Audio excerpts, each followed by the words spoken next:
2014 කිවෙනි මාසෙද 11 වෙනි මාසේ 9 වෙනිදා. මේ කිවෙනි වැඩසටහනද? 5 වෙනි වැඩසටහන. කිවෙනි වැඩසටහනද? 5. අද අලුතෙන් ආව පින්නතු පොඩ්ඩක් චුට්ට. මේ මහත්මාලා.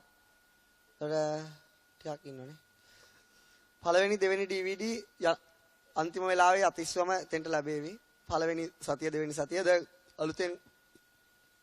අලුතෙන් ආව පින්නතුන්ට තියෙන තේරුනේ නැතුණත් තේරුණා වගේ ඉන්න. හැබැයි තේරෙන ටිකකුත් තියෙනවා. තේරෙන්නේ නැති ටිකකුත් එනවා. ඒ DVD ටික බලුවම ප්‍රශ්නේ අවසන්. ඊළාට පින්නතුනි මොකද වෙන්නේ? ජීවිතය කියලා කියන්නේ තනාග පිනිබිදක් වගේ. ජීවිතය කියලා කියන්නේ මොකද්ද? තනාග පිනිබිදක් වගේ. ජීවිතය කියලා කියන්නේ කඩා හැලෙන දියැලක් වගේ. මොකක් වගේද? කඩා හැලෙන දියැලක් වගේ.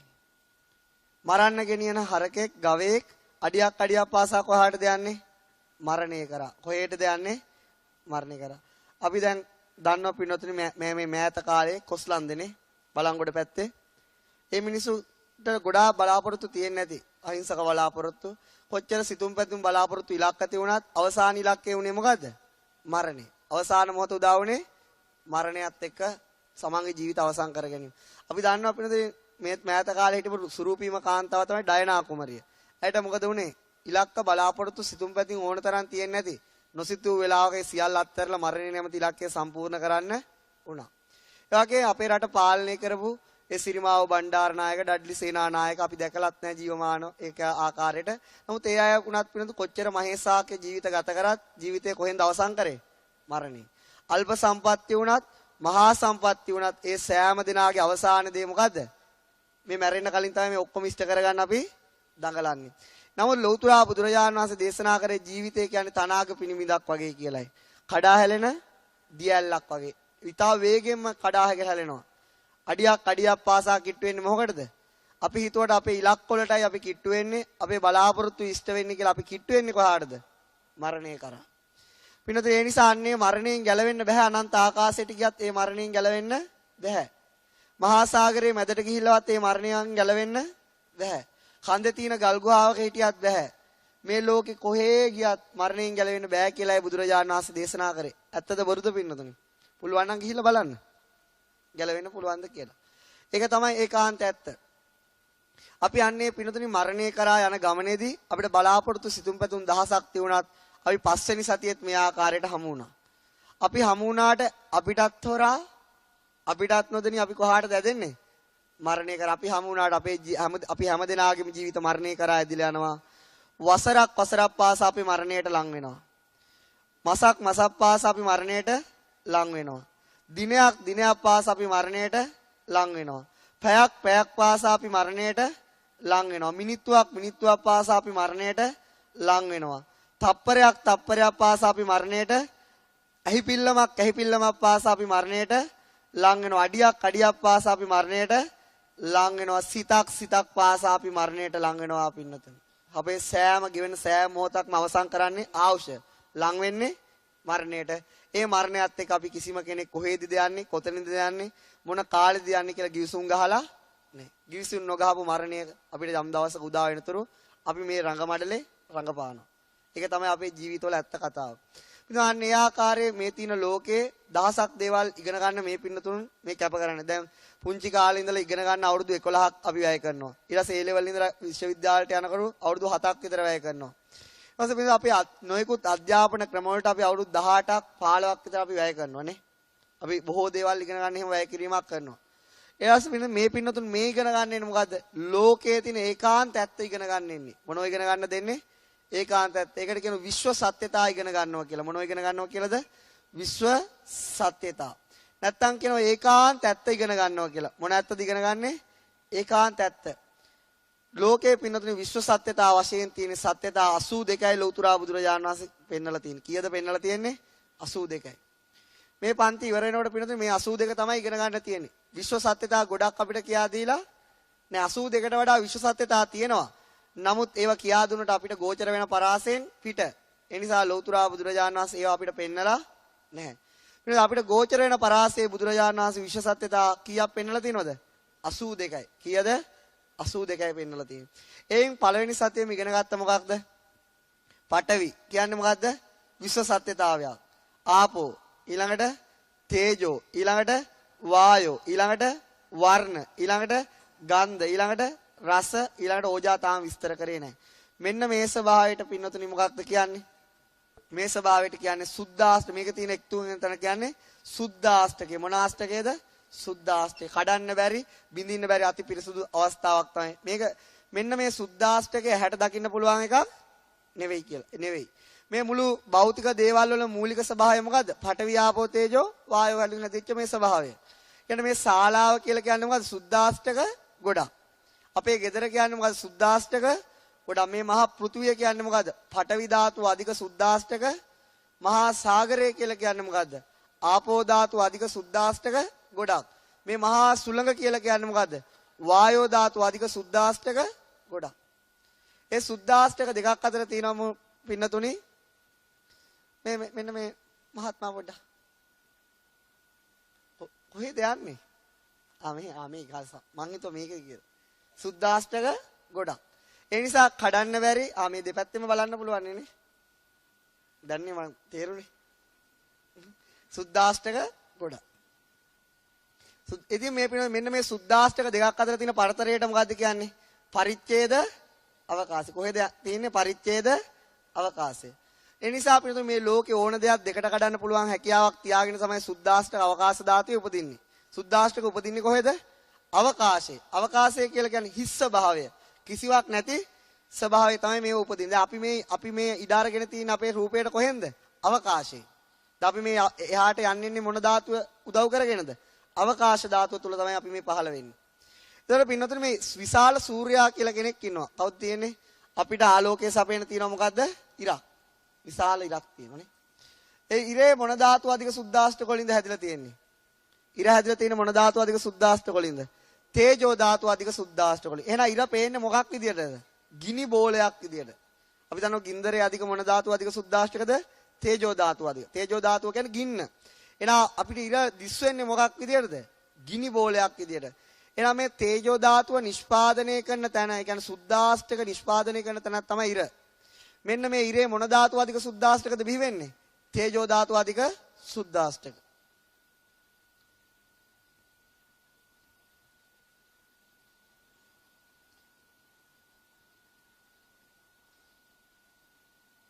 ඊළඟට පින්න මේ ඉරවටා මේ අවකාශ ධාතුවේ තියෙන තවත් ග්‍රහලෝක තියෙනවා. මේ ඉරවටා තියෙන මොකද්ද? තවත් ග්‍රහලෝක. එකක් තමයි මේ අපි දන්නවා දැනට හොයාගෙන තියෙනවා කියලා මොකද්ද? බුධ. මොකද්ද? බුධ ග්‍රහයනේ. ඊළඟට තියෙනවා මොකද්ද? සිකුරු. මොකක්ද තියෙන්නේ? සිකුරු තියෙනවා මේ ඉරවටා. එහෙම තියෙනවනේ. එහෙම තියෙනවා මේ ඉරවටා එහෙම තියෙනවනේ. මේ පැත්තට තියෙනවා. ඊළඟට තියෙනවා කවුද? ඊළඟට තියෙන අපේ මොකද්ද? පෘථුවිය. එයා හඳකුත් තියෙනවා. එතකොට පින්නතුනේ දැන් මේ ඉරටයි හඳට අපේ පෘථුවියටයි මේ ලෝක වලට ආලෝකය සපයන්නේ කවුද? ඉර. කවුද ආලෝකය සපයන්නේ? ඉර. එතකොට මේ අපිට හිතෙන්නේ මොකද්ද? අපි උදේට පායන ඉරේ ඉඳලා අපි මොකද්ද හිතන්නේ? ආලෝකය මේ පෘථුවියට ගමන් කරනවා කියලා. මොකද්ද හිතන්නේ? ආලෝකය මේ පෘථුවියට ගමන් කරනවා. එතකොට ඉරෙන් පින්නතුනේ මුළු ඔක්කොටම මේ හැම පැත්තටම මේ ආලෝකය යනවා. ඉරෙන් අපිට විතරක් නෙමෙයි ආලෝකය එන්නේ. ඉරෙන් මුළු හැම පැත්තටම මේ අවකාශයේ ආලෝක ධාතු යනවා. එහෙම තමයි අපි හිතන්නේ. ආලෝකේ ඉරේ ඉඳලා අපිට එනවයි කියලානේ අපිට හිතෙන්නේ. ඉරේ ඉඳලා එනවා. දැන් පිළිවෙල ඉරේදී නිපද වෙන ආලෝකයේ උෂ්ණත්වය ගත්තොත් ඒ කියන්නේ ඒකේ තියෙන තාප ශක්තිය ගත්තොත් මොකක්ද? පුළුවන් දෙතන කාට හරි ඉන්න. පුළුවන් මේ පෘථිවිය ඕන අලු දූවිල්ලක් බවට පත් කරන්න පුළුවන්. මොකද්ද කරන්න පුළුවන්? දූවිල්ලක් බවට පත් කරන්න පුළුවන්. එහෙනම් මේ ඉරෙන් තියෙන ආලෝකය අපිට ලැබුණොත් පින්නොතින් මොකද වෙන්නේ? මොකද්ද වෙන්නේ? දූවිලි බවට පත් වෙනවා පෘථිවිය. දූවිලි කියන්නේ එක මිනිස්සෙක්ටවත් ඉන්න පුළුවන් කම නැහැ. ඒ නිසා මේ ඉස්සරහා තියෙන මේවා ඉන්න බෑ කාටවත්. ඉතින් පින්නොතනේ ඉර කියන්නේ මොකද්ද? සුද්ධාෂ්ටක ගොඩක්. ඉර කියන්නේ මොකද්ද? සුද්ධාෂ්ටක ගොඩක්. එහෙනම් ආලෝකය ඇති වෙනවයි කියන්නේ මොකද්ද? තේජෝ ධාතුව අධික සුද්ධාෂ්ටක බිහි වෙනවයි කියන එක. පින්නොතනේ එක සුද්ධාෂ්ටකයේ ආවුස චිත්තක්ෂණ 17යි. කීයද ආවුස? එහෙනම් ආලෝකයක් ඇති වුණා නම් මොකද වෙන්නේ? ඇහිපිය ගහන වෙලාවට කීයද? චිත්තක්ෂණ 10 12 බෙදන්න ඕන 17. එතකොට එනවා දල වශයෙන් 58 ගුණ කිරීම 10 9ක්. එතකොට පින්නොතනේ මෙන්න මේ තරම් කාලයක් ඒ ආලෝකය ඇති වෙනව නැති වෙනව ඉර ගාවදී. එහෙනම් අපි ඉපදිච්ච ආලෝකය එතෙන්දිම නැති වෙනවනේ සුද්දාස්තක. එහෙනම් කොහොමද මේක අපිට ලැබෙන්නේ? දැන් ආලෝකය අපිට ලැබෙනවනේ. දැන් ඉරේ ඉඳලා ලැබෙනවා. ඉපදිච්ච ආලෝකය මොකද එතනම නැති වෙනවා. දැන් කොහොමද ඒක ලැබෙන්නේ? අන්තෝ ජටා බහි ජටා. ඒක මෙහෙමයි. පිනෝද සුද්දාස්තකයක් ඉපදිලා නිරුද්ධ වුණාට මෙයා තවත් මේ සුද්දාස්තකෙන් තවත් සුද්දාස්තක මේ මොකද කරන්නේ? මේ අවකාශයට බිහි කරනවා. තව සුද්දාස්තක මොකද කරන්නේ? අවකාශයට. හැබැයි පින්නොතුනි මේ මුල තියෙන ශක්තිය ඊළඟ එකට එනකොට අඩුයිද වැඩිද? අඩුයි.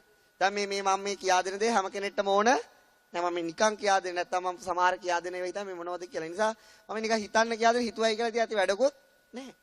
මේව දැනගත්තයි කියලා ඇති වැඩකුත් නෑ. ඉතින් මොනව කරන්නේ ඉතින් හිතන දේවල් මේවා කියා දෙන්න වෙනවා. ඇති දෙයක් නෑ. දැන් පින්න පළවෙනි මේක තේරුණොත් හොඳයි. නොතේරුණත් කිසිම ප්‍රශ්නයක් නෑ. තියෙන දැන් අපි දක්වන ශක්තියයි කාලය අතර පස්තාරයක් කරන පළවෙනි සුද්දාෂ්ටකයට. මොකද්ද? පළවෙනි සුද්දාෂ්ටකයට මොකද වෙන්නේ? චිත්තක්ෂණ 17 දී ආ නිරුද්ධ වෙනවා. මොකද්ද වෙන්නේ? 17 නිරුද්ධ. නිරුද්ධ වුණාට එයාගේ ශක්තිය නැති වෙනකොටම අලුත් සුද්දාෂ්ටක උපදිනවා. මොකද්ද වෙන්නේ? හැබැයි අන්න යා මුල් තියෙන ශක්තියට යන්නේ නැහැ. මුලින් තියෙන ශක්තියට යන්නේ එයාත් එයාගේ අවශ්‍යදී නිරුද්ධ වෙනවා. ඊට පස්සේ මොකද වෙන්නේ? ඊළඟ කෙනා උපදිනවා. නමුත් එයා තියෙන ඊළඟ කෙනාගේ ශක්තියට යන්නේ එහෙනම් පිනොතනි සුද්දා මේ ආලෝකය ගමන් කරනව නෙවෙයි වෙන්නේ මොකද්ද? මුලින් ඇතිවෙච්ච ආලෝක තියෙන සුද්දාෂ්ටක වලින් ශක්තිය අඩුවෙවි අවකාශ ධාතුවේ රූප උපදිනවා. අපේ ඇඟේ වදින හිරු එළිය කියන්නේ ඉරේ තියෙන හිරු එළිය නෙවෙයි. ඉරේ තියෙන එළිය වැදුණා නම් මොකද වෙන්නේ? විනාශ වෙලා යනවා මේ ශරීරය. අපේ ශරීරයට ආලෝකය වදිනකොට මොකද්ද වෙන්නේ? ඒ ඇවිල්ලා එතනම උපදින ආලෝක පිණ්ඩයක්. ඒක ආපු එකක්. හැබැයි පින්නතුනි ඉරෙන් ආවේ නැහැ කියලා කියන්නත් බෑ. ඔන්න අයිත් මොකද අන්තෝ ජටා ඉරෙන් ආවේ නැහැ කියලා කියන්නත් බෑ. හැබැයි ඉරෙන් ආපු එකේ කියලා කියන්නත් බෑ. ඒක මොකද්ද? තාත්තයි පුතාගේ ප්‍රශ්නේ වගේ. මොකද්ද? මම කියන්නේ අපේ තාත්තා නෙවෙයි. තාත්තා කියලා කියන්නේ අපේ සීයා නෙවෙයි. සීයා කියලා කියන්නේ මොකද්ද? ඊළඟ සීයා නෙවෙයි මුත්තා නෙවෙයි. අත්තනේ. ඊට පස්සේ හැබැයි මේ પરම්පරාවේ කෙනෙක්ද නැද්ද? ඒ પરම්පරාවේ. හැබැයි මම නෙවෙයි අපේ තාත්තා කියන්නේ. තාත්තා මම උනා නම් උගන්වන්නේ නැහැ. තාත්තයි කියලා අපේ සීයා නෙවෙයි. එහෙනම් පිනොද හැබැයි මේ પરම්පරාවේ වෙන් වෙච්ච කෙනෙකුත් ඒ මුල් බිහි වෙච්ච ආලෝක પરම්පරාවටම මේ හැම එකක්ම නෑකම් කියන හැබැයි මුල්ම කෙනා නෙවෙයි.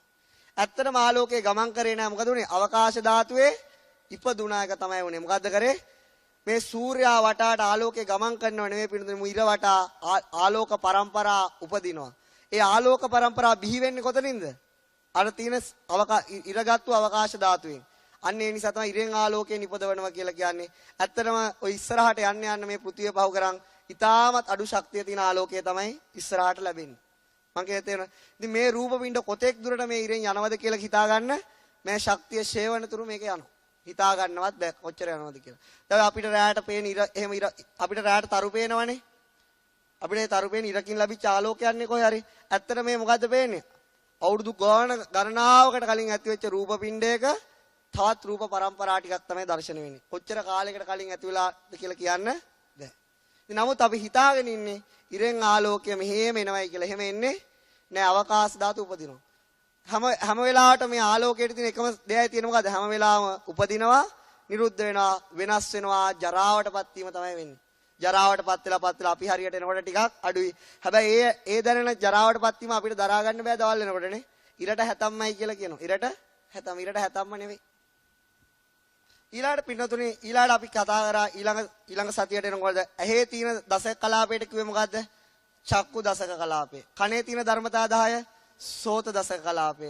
නහයේ තියෙන ධර්මතා 10 ගාන දසක කලාපය. දිවේ තියෙන ධර්මතා 10 ජීවා දසක කලාපය. කයේ තියෙන ධර්මතා 10 කාය දසක කලාපය. හදවතේ තියෙන ධර්මතා 10 වස්තු දසක කලාපය. මොන කලාපයද? දසක කලාපය කියන්නේ ධර්මතා 10ක් එකතු වෙච්ච තැන. විශ්වයේ ධර්මතා 10ක් එකතු වෙච්ච මොනවද චක්කු දසක කලාපේ තියෙන්නේ? පඨවි, ආපෝ, තේජෝ, වායෝ, වර්ණ, ගන්ධ, රස, ඕජා 8යි. චක්කු ප්‍රසාදයයි ජීවිත රූපය. ඔය ආකාරයට තමයි 10 එකතු වෙලා තියෙන්නේ. මෙන්න මේ චක්කු දසක කලාපේ වදිනවා කවුද? වර්ණය. කවුද වදින්නේ? වර්ණ ඡායාව. මොකද්ද වදින්නේ? ආලෝකය ඇති විට. ඒක පින්නතුනි මෙන්න මේ වර්ණය දැනගන්න සිතට කියන්නේ මොකද්ද? මොකද්ද කියන්නේ? චක්කු විඤ්ඤාණ. හිතට පාලියෙන් කියන නම් මොනවද? විඤ්ඤාණේ කියනවා, චිත්තය කියනවා මන කියනවා. හද පණ්ඩර කියලා කියනවා. නමුත් විඥානය කියලා පාලියෙන් කියන්නේ සිංහල භාෂාවේ මොකටද? හිතට. චක්කු විඥානි උපදින්නේ කොහෙද? චක්කු දසක කලාපේ. එයා දැනගන්නේ මොකද්ද? වර්ණය. සෝත දසක කලාපේ අදින්නේ මොකද්ද? ශබ්ද ඡායාව. එතකොට පින්නතුනි ඒ දැනගන්නේ හිතට කියන්නේ මොකද්ද? සෝත විඥානය. ඊළාට ගාන දසක කලාපේ වදින්නේ මොකද්ද? සුවඳ. ඒ දැනගන්නේ හිත ගාන විඥානය. ජීවා දසක කලාපේ වදින්නේ මොනවද? රස. රස දැනගන්නේ හිත ජීවා විඥානය. කාය දසක කලාපේ වදින්නේ මොකද්ද? පහස. පහස දැනගන්නේ හිත කාය විඥානය. එතකොට වස්තු දසක කලාපේ වදින්නේ මොනවද? අරමුණු. මොනවද වදින්නේ? අරමුණු. ඒක දැනගන්න හිත මනෝ විඥාන කියලා කියන එක විඥානයක් නෙවෙයි. ඒක තමයි ඉගෙන ගන්න තියෙන්නේ. ඊළඟටනේ චක්කු දසක කලාපේ හිතට ඇවිල්ලා මොකද්ද දැනගන්නේ? වර්ණය. සෝත දසක කලාපේට හිත ඇවිල්ලා කනට හිත ඇවිල්ලා මොකද්ද දැනගන්නේ? ශබ්දය. නහයට හිත ඇවිල්ලා දැනගන්නේ මොකද්ද? සුවඳ. දිවට ඇවිල්ලා හිත දැනගන්නේ මොකද්ද?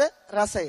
කයට හිත ඇවිල්ලා දැනගන්නේ පහස. වස්තුවට හිත ඇවිල්ලා මොනවද දැනගන්නේ? අරමුණු. මොන වගේ අරමුණුද? අද දවසේ මට ඇති වෙච්ච අරමුණු දැන් කියන්න ගත්තොත් මේ පින්නතුන් එක්කෙනෙක් මෙතන ඉන්නේ නැහැ. මේ පින්නතුන්ට ඇති වෙච්ච අරමුණු මට කිව්වොත් මම උගන්වන්නේ මොනවද දැනගත්තේ කියලා නෙවෙයි මොනවද නොදැන ගන්න අරමුණු කියලා තමයි අහන්න ඕන. මොනවද දැනගන්න කියන එක නෙවෙයි. ඊළාට පින්නතුනි ඊළාදේ තමයි ওই ටික ගන්නවා. ඊළාට කිව්වා ගිය සතියේ කව හිත ගන්නෙ මොකක්ද? හිත ගන්නෙ මොකද්ද පින්නතුනි? හිත ගන්නෙ අරමුණු. හිත ගන්න දැන් අපි හිත ගත්ත අය අපේ ඉන්නවා. නමුත් අපිට මේක ඇතුල් කරන්න පුළුවන්ද මේකට? මොකකින්ද ඇතුල් කරලා තියෙන්නේ? අරමුණකින් ඇතුල් කරලා තියෙන්නේ. මොකකින්ද? හිත ගන්න ගොඩක් දේවල් තියෙනවනේ අපි යන්නේනකොට ඉන්නකොට. නමුත් ඔය එකක්වත් ඇතුළට දාගන්න පුළුවන්ද? පුළුවන් මොකකින්ද? අරමුණකින්. කුට්ටි පිටින් දාන්න බෑ. අරමුණකින් දාන්න පුළුවන්. එහෙනම් හිත ගන්නෙ මොකද්ද? හිත ගත්තේ ඔයා නෙවෙයි. හිත ගත්තේ මොකද්ද? ඔයාගේ අරමුණ. මොකද්ද ගත්තේ? අරමුණ. හිත අරමුණක් ගත්තා. හිතගත් අරමුණ විඳින ස්වභාවයට කිව්වේ මොකද්ද? හිතගත් අරමුණ විඳින ස්වභාවය ගිය සතියේ කිව්වනේ. මොකක්ද? දැන් මෙහෙම අහනකොට දැනෙන්නේ මොන වේදනාවද? අන්තෝ ජටා බහි ජටා වේදනා. ඒ කියන්නේ මොකද්ද? හිත ගන්න අරමුණ විඳින්නේ මොන දෙයට කියන්නේ මොකද්ද? වේදනාව කියලා. මොකක්ද කියලාද කියන්නේ? වේදනාව. වේදනාවට රූපයක් තියෙනවද? හිතට රූපයක් තියෙනවද? දුරං ගමං ඒකචරං අසරීරං ශරීරයක් නැහැ. තනිව හැසිරෙන්නේ. එතකොට පිළිදෙන වේදනාවට රූපයක් නැහැ. වේදනාවට රූපයක් තියෙනවා අපිට ඇති වෙන වේදනාව පෙන්න ගන්න පුළුවන්. අනේ මෙච්චර දුකයි අනේ. ලම්සුවක් කියන්න මේකට. අර ගෙවල් වල පෙන්නනවා වගේ. අනේ මෙච්චර සැපයි අනේ. එහෙම කියන්න පෙන්නන්න පුළුවන්ද? බෑ. කියන්න පුළුවන් පෙන්නන්න බෑ. ඒකට රූපයක් නැහැ. හිත ගන්න අරමුණ හොඳ නම් මොන වේදනාවද? සැප වේදනාව. නරක නම් දුක් වේදනාව. හොඳත් නරකක් නැත්තම් මධ්‍යස්ථයි. සැප වේදනාවට පාලියෙන් කියන්නේ සුඛ මොකද්ද? සෝමනස්ස. මොකද වේදනාවද කියන්නේ? සෝමනස්ස. දුක් වේදනාවට දෝමනස්ස. මධ්‍යස්ථ වේදනාවට උපේක්ෂා කියලා කියනවා. හිතේ ආවස කීයද? චිත්තක්ෂණ 1යි. වේදනාවේ ආවස කීයද? චිත්තක්ෂණ මොකද හිතත් එක්කම උපදිලා හිතත් එක්කම නැති වෙලා යනවා. එහෙනම් අපි අහිපිය ගහන වෙලාවට හිත ලක්ෂ කෝටි වාරයක් උපදිනවා. එහෙනම් වේදනාව කීයක් උපදිනවද? ලක්ෂ කෝටි වාරයක් අරමුණත් එක්ක උපදිනවා. දැන් ඇත්තනේ. අර තියෙන වේදනාව කියන්නේ ආරම්මණය හොඳ බව හෝ නරක බව හෝ මධ්‍යස්ථ බව විඳින ස්වභාවයට. ඒක පිනෝදී චුට්ටක් අහගන්න චුට්ටක්. මොකද්ද මේ අපේ දැන් මේ පන්තියට එනකොට තියෙන වේදනාවක් දැන් තියෙන්නේ? නේ. දැන් නරක වෙලා දින හොඳ පැත්තට වගේද? සමහරුන්ට නිදසහගත වේදනාවක් ඇති වෙනවා. සමහරුන්ට සුඛසහගත වේදනාවක් තියෙනවා. සමහර අයට මේ මොන කරදරයකටපත් වුණාද මම දන්නේ ඒ වෙලාවට ඒ තමන් ගන්න අරමුණ අනුව මොකද්ද වෙනස් වෙන්නේ? වේදනාව කවදාවත්ම අපිට සැප වේදනාව ඉන්න පුළුවන්ද? සැප වේදනාව විතරක්ම ජීවිතේ තියාගන්න පුළුවන්ද? පුළුවන්. මොකද්ද කරන්න තියෙන්නේ? සැපසහගත අරමුණුම ගන්න විදියක් සකත කරන්න ඕන. සැපසහගත අරමුණු තීනකම් උපදින්නේ මොන වේදනාවද? සැප වේද. හැබැයි අරමුණ වෙනස් වෙන සැනින් වේදනාව පෙරලෙනවා. එහෙනම් අපි අද දවසේ විතරක් පොඩ්ඩක් 100න් බැලුවොත් උදේ පාන්දර නැගිට්ටම මොන වේදනාවක් තියෙන්නේ? එපා වෙනෝනේ නිදා ගන්න තිබුණා නම් ඊට වඩා හොඳයි. මූණ හොද ගන්න ඕන අරක එක එක වේදනාව උපදිනවා. ඊට පස්සේ මොකක්ද තියෙන්නේ? කන්න උයන්න ඕනේ. එතකොට මොන වේදනාවද උපදින්නේ? ඒ මොකද වේදනාව? ඊට වඩා හොඳයි මැරිලා ගියා නම් කියන වේදනාව. ඊට පස්සේ තියෙනවා ටීවී එක දාන ඕන්න කියන පත්තරේ විස්තරේ. දැන් මොන වේදනාවද? අයියෝ ෂා වන්ඩර්ෆුල් ඇමේසින් එක එක විස්තර. දැන් ඒතකොට වේදනාව වෙනස් වෙනවා. ඊට පස්සේ කෝල් එකක් ඇවිල්ලා බනිනවා. දැන් මොන වේදනාවද? දුක් වේදනානේ හොඳට පුපුරනවා ෆෝන් එකේ. ඒ ආකාරයට ජීවිතේ අපේ අරමුණෙන් මොකද්ද වෙනස් වෙන්නේ? වේදනාව වෙනස් වෙනවා. එහෙනම් අරමුණත් එක්ක තමයි වේදනාව රැඳිලා තියෙන්නේ. අරමුණ ගන්නෙ කවුද? හිත. ඒක විඳින්නේ කවුද? වේදනාව. ඊට පස්සේ පින්නතුනේ මෙන්න මේ වගේ දේවල් තියෙනවා. මොන වගේ දේවල්ද? මේක මොකද්ද? මේක මොකද්ද? වෙත්තිලා. ඒ කියන්නේ බුලත්. ඊළාට දෙතන පහකුත් තියෙනවා. ඒ කියන්නේ පුවා. ඒ පින්නතුනේ මේ බුලත් කොලේ කියන අරමුණ ගත්තේ කවුද? හිත. ඒක විඳේ කවුද? මේක මොන පාටයිද? මොන පාට? රෝස පාටයි? කොළ පාට. ඒක වැරදිලා. මොන පාටයිද? කොළ පාට. එහෙනම් මෙහෙම එකක් තියෙනව නේද? ඊට පස්සේ දැන් මේ කියන මේ මම කියන වචන හඳුනාගන්නේ මොන විඥාණයෙන්ද? සෝත විඥාණය. එතකොට ඒ වචන විඳින ස්වභාවයක් තියෙනව නේද? ඒකට තමයි වේදනාව කියන්නේ. හඳුනාගන්න ස්වභාවයට මොකද්ද කියන්නේ? සංඥා. මොකද එතකොට පින්නොතනි විඳින්නේ වේදනාවෙන්. හඳුනාගන්නේ මොකකින්ද? අන්න අද මාතෘකාව සංඥාව. මොකද්ද මාතෘකාව? සංඥාව. මොකද්ද මාතෘකාව? සංඥාව. සංඥාව කියලා කියන්නේ මොකද්ද? හිත ගන්න අරමුණ අයිඩෙන්ටිෆයි කරන එහෙම නැත්නම් හඳුනා ගන්න ස්වභාවය. හිත ගේන අරමුණ හඳුනාගන්නේ කවුද? සංඥාවෙන්. මේක විශ්ව සත්‍යතාවයක්. මේක මොකද්ද? විශ්ව සත්‍යතාවයක්.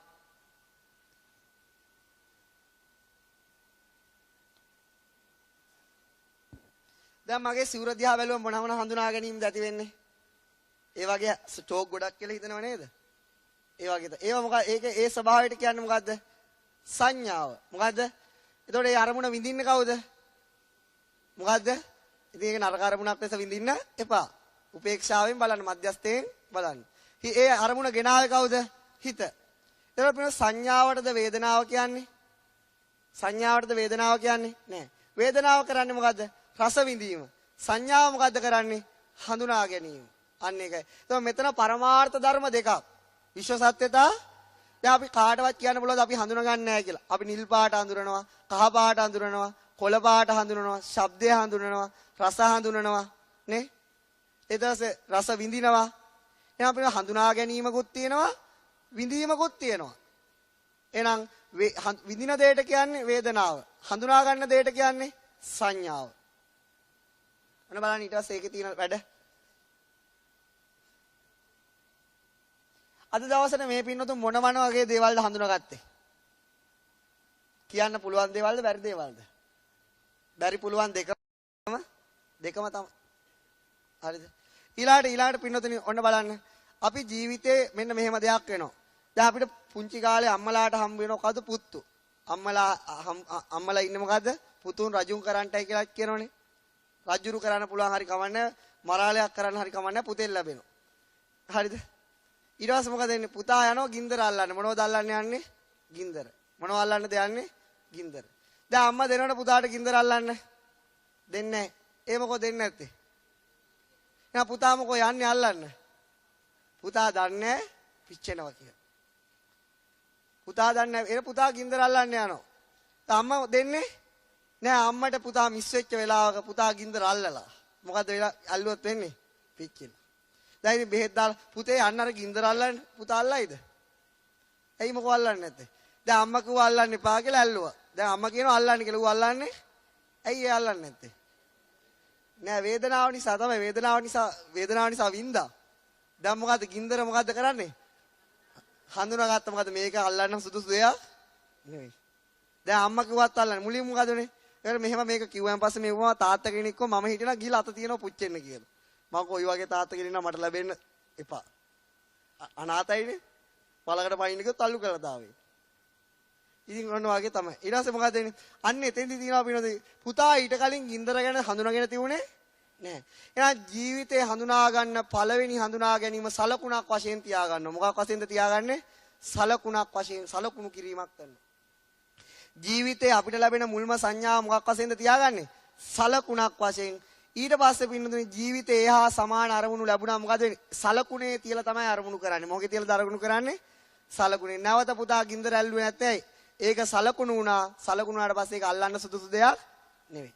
පුතා ඔහම වුණාට පුතාට ඕක දැන් මොකද වෙන්නේ? ඊට පස්සේ ඉගෙන ගන්න කාලේ කියන පුතේ ගෑල් ළමයි දිහා බලන්න එපා. මම අම්මත් ගෑණියෙක් නේ බලන්න එපා. දැන් පුතා ඔක අහනවද? නෑ ඊට පස්සේ හඳුනගෙන ඉතින් බැඳ ගන්නවා. බැඳගත්තා මොකද කරන්නේ? දැන් අම්මා කියන පුතේ අත්තරින්න එපා. ඕක කරගෙන ඵලයක්. අනේ අම්මට තේරෙන්නේ නෑ. දැන් එපාකෝ අල්ලගත්තා. දැන් අල්ලගන්න කියනවා එපාලු. දැන් මේ මොකද්ද උනේ? ජීවිතේ පළවෙනි සංඥාව සලකුණක් වශයෙන් ගන්නගෙන ඊට පස්සේ දැන් තේරෙනවා. වැඩි හොඳටම තේරෙනවා. ඉතින් මේ වගේ දේවල් අපිට වෙනවා. අපි පින්නතුනේ ජීවත් වෙනවා කියලා කියන්නේ එක පැත්තකින් මොකක් කරන එකද? මොකක් කරන එකද ජීවත් වෙනවා කියලා කියන්නේ? සලකුණු කරන එක. මොකක් කරන එකද?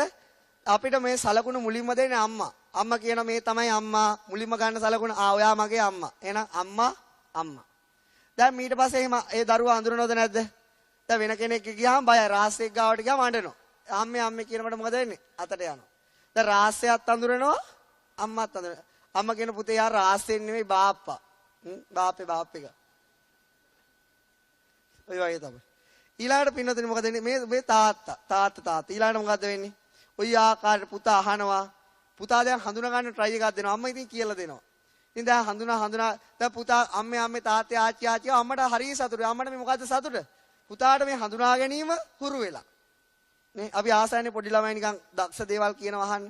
එයා ඇත්තටම මොකද්ද කරේ? එයා අර මුලින්ම ජීවිතේ ලැබුණු සංඥා අඳුරගත්තා. අර අපි දකින්නනේ පුංචි ළමයින්ට අර මොකද්ද අම්මේ? අර මොකද්ද තාත්තේ? එහෙම කියලා අහනව නේද? එයා මොකද එයාට ඊට කලින් ඒක සලකුණ ඊට කලින් හම්බ වෙච්ච දෙයක් නෙවෙයි. ඊට පස්සේ හොඳම දේ වෙන්නේ කලිසම් කොටයක් යවල ඉස්කෝලේට යන එක. අන්න ඊට පස්සේ දෙනවා ඉන්නව කවුද? ටීචර්. ඊළඟ යන MOTHER කියලා ලියන්න කවුද මේක මෙහෙම ලිව්වම අයිතන වෙන විදියකට හඳින්නවා. ඊට පස්සේ අම්මා මතකයි ඊට පස්සේ මොකද? මද මම. ඊට පස්සේ මොකද වෙන්නේ? ෆාදර්. ওই විදියට පින්නතනේ හඳුනා ගැනීම සෑහෙන සංඛ්‍යාවක් ඉගෙන ගන්නවා කියන්නේ මොකද? හඳුනා ගැනීම කරන එක. ඊට පස්සේ එක වසර ඉවරයි, දෙක වසරයි, තුන වසරයි යනවා මොකද? හතර වසර. තුනේ ඉඳලා පටන් ගන්නවා මොකද? ශිෂ්‍යත්වයට හඳුනා ගැනීම උදව් කරන්න. මොනවාද? ශිෂ්‍යත්ව. ඒක දැන් කියන්න ඕනේ මේ මොකද්ද? ඔයකට අපේ අම්මලාටත් විභාගයක් තිබුණා මොකද? හරියටම හඳුනාගත්තද නැද්ද කියලා බලා ගන්න තිබුණා. ඒ තරමට පොවනවා ශිෂ්‍යත්ව. ඊළඟ පන්ති වලට 3 වසරේ ඉඳලා යවනවනේ පුංචි පැටව පන්ති වලට. මොකද ගොඩාක් හඳුනා ගැනීම තියන. නිතර සංඥාවක් දුන්නොත් ඒක මතක තියෙනවයි කියලා දන්නවා. දැන් අපි දන්නවා යම් දෙයක් අපිට නිතර හඳුනා ගන්න ලැබෙනවා නම් මොකද වෙන්නේ? ඒ සංඥාව හිතට අරමුණු කරන්න ලේසි. ඉතින් දැන් මොකද ඕකට යවනවා. ඉතින් ඔහම යවලා 4 වසරේ ළමෙක් මෙන්න තිබුණා මෙන්න මේ වගේ ප්‍රශ්නයකට පිළිතුරු සපයන්න. මොකද්ද? ගැඩොල් ටිකක් බඳින කෙනෙක් හිටියා. මේ ගැඩොල් මෙහෙම එක උඩ තියෙනවා. එයා ලියනවා මොකද්ද? මොකද්ද ලියන්නේ? අමේෂන්. මොකද්ද ලියන්නේ? මේ පෙදරේරුවේ. කවුද? පෙදරේරුවේ. ඊළඟට තියෙනවා මේ ලීයක් ගානවා. ලී හේතු කරලා කියතක් කියලා. එයා ලියනවා කවුද? මොකද්ද? කාපෙන්ටර්. ඊළඟට ලස්සන සාරියක් ඇඳලා වයිට් බෝඩ් එකක නෙමෙයි බ්ලැක් බෝඩ් එකක නෙමෙයි මොකද්ද ග්‍රීන් බෝඩ් එකක නෙමෙයි වයිට් බෝඩ් එකක උගන්වනවා. එතකොට කවුද? ටීචර්. ඊට කහයිරි ටිකක් ගාව ඉන්නවා අර කෝට් එකක් දාලා තොප්පියක් දාලා තරුවක් තියෙන්නේ බෞද්ධ ලාංඡනය ගහපු කෙනෙක්. කවුද? පාරේ යන්න ලොකුම බාධාවක්. ළමයා ලියන්නේ මොකද්ද? එයාගේ හඳුනා ගැනීම එයා පාරේ යන්න ලොකුම බාධාවක්. දැන් මොකද ටීචර් කරන්නේ? ටීචර් මේකට වැරදි දාලා. එයා මොකද ටීචර්ට තාම තේරෙන්නේ නැහැ මේගොල්ලෝ පාරේ යන්න තාම ලොකුම බාධාවක් බව. ලියනවද නැද්ද? ලියනවා. ඇත්තටම ළමයට තේරුණ දේ ටීචර්ට තේරුනේ. ඒ නිසා සමහර සංඥාවල තාම ටීචර්ලා අතරමං වෙලා ඉන්නේ. තමයි 3 වසරේ ළමයින්ට තේරුම් ගන්න පුළුවන්. මම කියන්නේ තේරුන්නේ නැහනේ. නොතේරුණා නම් හොඳයි. කවුරුත් එහෙම මෙහෙ නැහනේ ඇවිල්ලා. තේරෙනවා. ඒ නිසා ඒ වගේ. ඒ වගේ තමයි අපිට තවත් අවස්ථාවක්. දැන් ඔන්න මෙහෙම ඔන්න වයිත් බලන්න. දැන් අපි යනවා කොහේ හරි විනෝද චාරිකාවක් යනවා. බස් එකේ යන්නේ කියලා හිතමු. ඉස්සරහා ටයර් එක ඩෝස් ගාලා යනවා. යනවනේ චාරිකාවලදී ටයර් එක. ඊට පස්සේ පින්නතනේ මොකද වෙන්නේ? දැන් අර කවුරුවත් දන්නේ නැති පිරිමි ළමයි දෙන්නේ 3 දෙනෙක් ඇවිල්ලා අර නට් ගලවනවා. ඊට අර ස්පෙයාවිල් එක අරගෙන දානවා. දැන් අර බස් එකේ ඉන්න අම්මලා තාත්තලාට ළමයි පිළිබඳව තියෙන මොන සලකුණක්ද? මීට කලින් දැකලත් නැහැ. හොඳයිද නරකයිද? හොඳ සලකුණක්ද ලැබෙන නරක සලකුණ? අනේ බලන්න මෙන්න දරුවෝ හදපු අම්මලාත් බුදු වේවා. ටයර් එකක් විතරයි දැම්මේ. ඊට පස්සේ මොකද වෙන්නේ? අවුරුද්දකින් විතරයි අර ළමයි දැක්කොත් අපිට හිතෙන්නේ මොකද්ද? හොඳයි කියලාද නරකයි කියලාද? හොඳයි. ඇයි අපිට එහෙම හිතෙන්නේ? අපි ජීවිතේ මුලින්ම මේකට ඒ අය පිළිබඳව ගත්තේ හොඳ සලකුණ. ඒතකොට ඒ අය නරක වෙලා තියෙන්න බැරිද? පුළුවන්. නමුත් ඒක අපිට අදාළ නැහැ. සංඥාවට ඒක අදාළ අර මුල්ම සලකුණේ තියලා තමයි ඊළඟ අරමුණු කරන්නේ. එහෙම නේද? එහෙම තමයි. තා අවුරුද්දක් දෙකක් යනකොට ගෙදර ඉන්න දුව පන්නගෙන ගිහිල්ලා. බලයි යනකොට කවුද? බස් එකේ නට් ගලවපු කොල්ලා. හොඳ සංඥාවක්ද නරක සංඥාවක්ද? හොඳ සංඥාවක්. අනේ ඕකේ කාටවත් දෙන්න බැරුව තමයි හිටියේ. ඒ වගේ තමයි බලන්න සංඥා වෙන. සත්‍යයට මේ මුලින් ගන්න සංඥාව මේ ආකාරයට වරද්ද ගන්නවද නැද්ද? වර්ධිනවද? ලක්ෂයට 24000ක් දෙනවයි කිව්ව ගමන් මොකද කරේ? ගිහලා ඩෝස් ගාලා දැම්මා. ලැබුණද? නෑ. මොකටද රැවටුනේ? සංඥාවට මුල්ම 24000යි හරි ලැබෙයි කියලා දැම්මද? ලැබුණද? ලැබුණේ නෑ. ඒ දැමුනේ සංඥාවෙන් තමයි මේ සත්‍ය රවටන්නේ. යා හිතනවා හිත අරමුණක් පාසා වෙනස් වෙනවා. නමුත් එයා හිතනවා මුල් සලකුණේ විදියටම ඉස්සරහටත් වෙයි කියලා. ඔන්න තවත් අවස්ථාවක් මේ සංඥා වර්ධිච්ච. ඊට පස්සේ වෙනදොන අපි මම ගෙදර ඉන්න වෙලාවේ එක දවසක් ටීවී එක මෙහෙම බල ඉන්න වෙලාවේ පුටුවට වෙලා ආව මේ ළමෙක් අපේ වයසෙම විතර බෑග් එක උත් එල්ලගෙන ඇවිල්ලා එකපාරට මට සර් කියලා කතා කරා. දැන් ජීවිතේට කවුරුවත් මට සර් කියලා නෑ. මොකද්ද මොකක් හරි මේ ලකුණක් ලැබෙනවලු මේ බඩුවක් අලවි කරගන්න ඕනලු. සර් එකක් ගන්නවද කියලා ඇහුවා. මට දැන් ඇල්ලුවේ නෑ වැඩේ. හැබැයි පොඩ්ඩක් උඩ ගියානේ. එහෙම අහනකොට ගියා උඩ යනවා. IB අපේ ආච්චි ආවා. මැඩම් කියලා කතා කරා. ආච්චි ගාව පුතේ මොනවද ගන්න තියෙන කියලා ඔක්කොම ගත්තා. ඒ මදිවට කන්නත් බොන්නත් දුන්නා. මම ඊට පස්සේ යන ගමන් මම අහුවා කොහෙද මෙහෙම තොරතුරු ටික අහලා ඊට පස්සේ දැන් සර් පාට් එකෙන් නිකන් මල්ලි අයියේ කියන තත්ත්වයට ගත්තා. අරගෙන ඉන්න මම අහුවා මොකද්ද මේ කරන්නේ? මේ මෙහෙම දෙයක් මම මටත් එන්න බැරිද? පුළුවන් කිව්වා.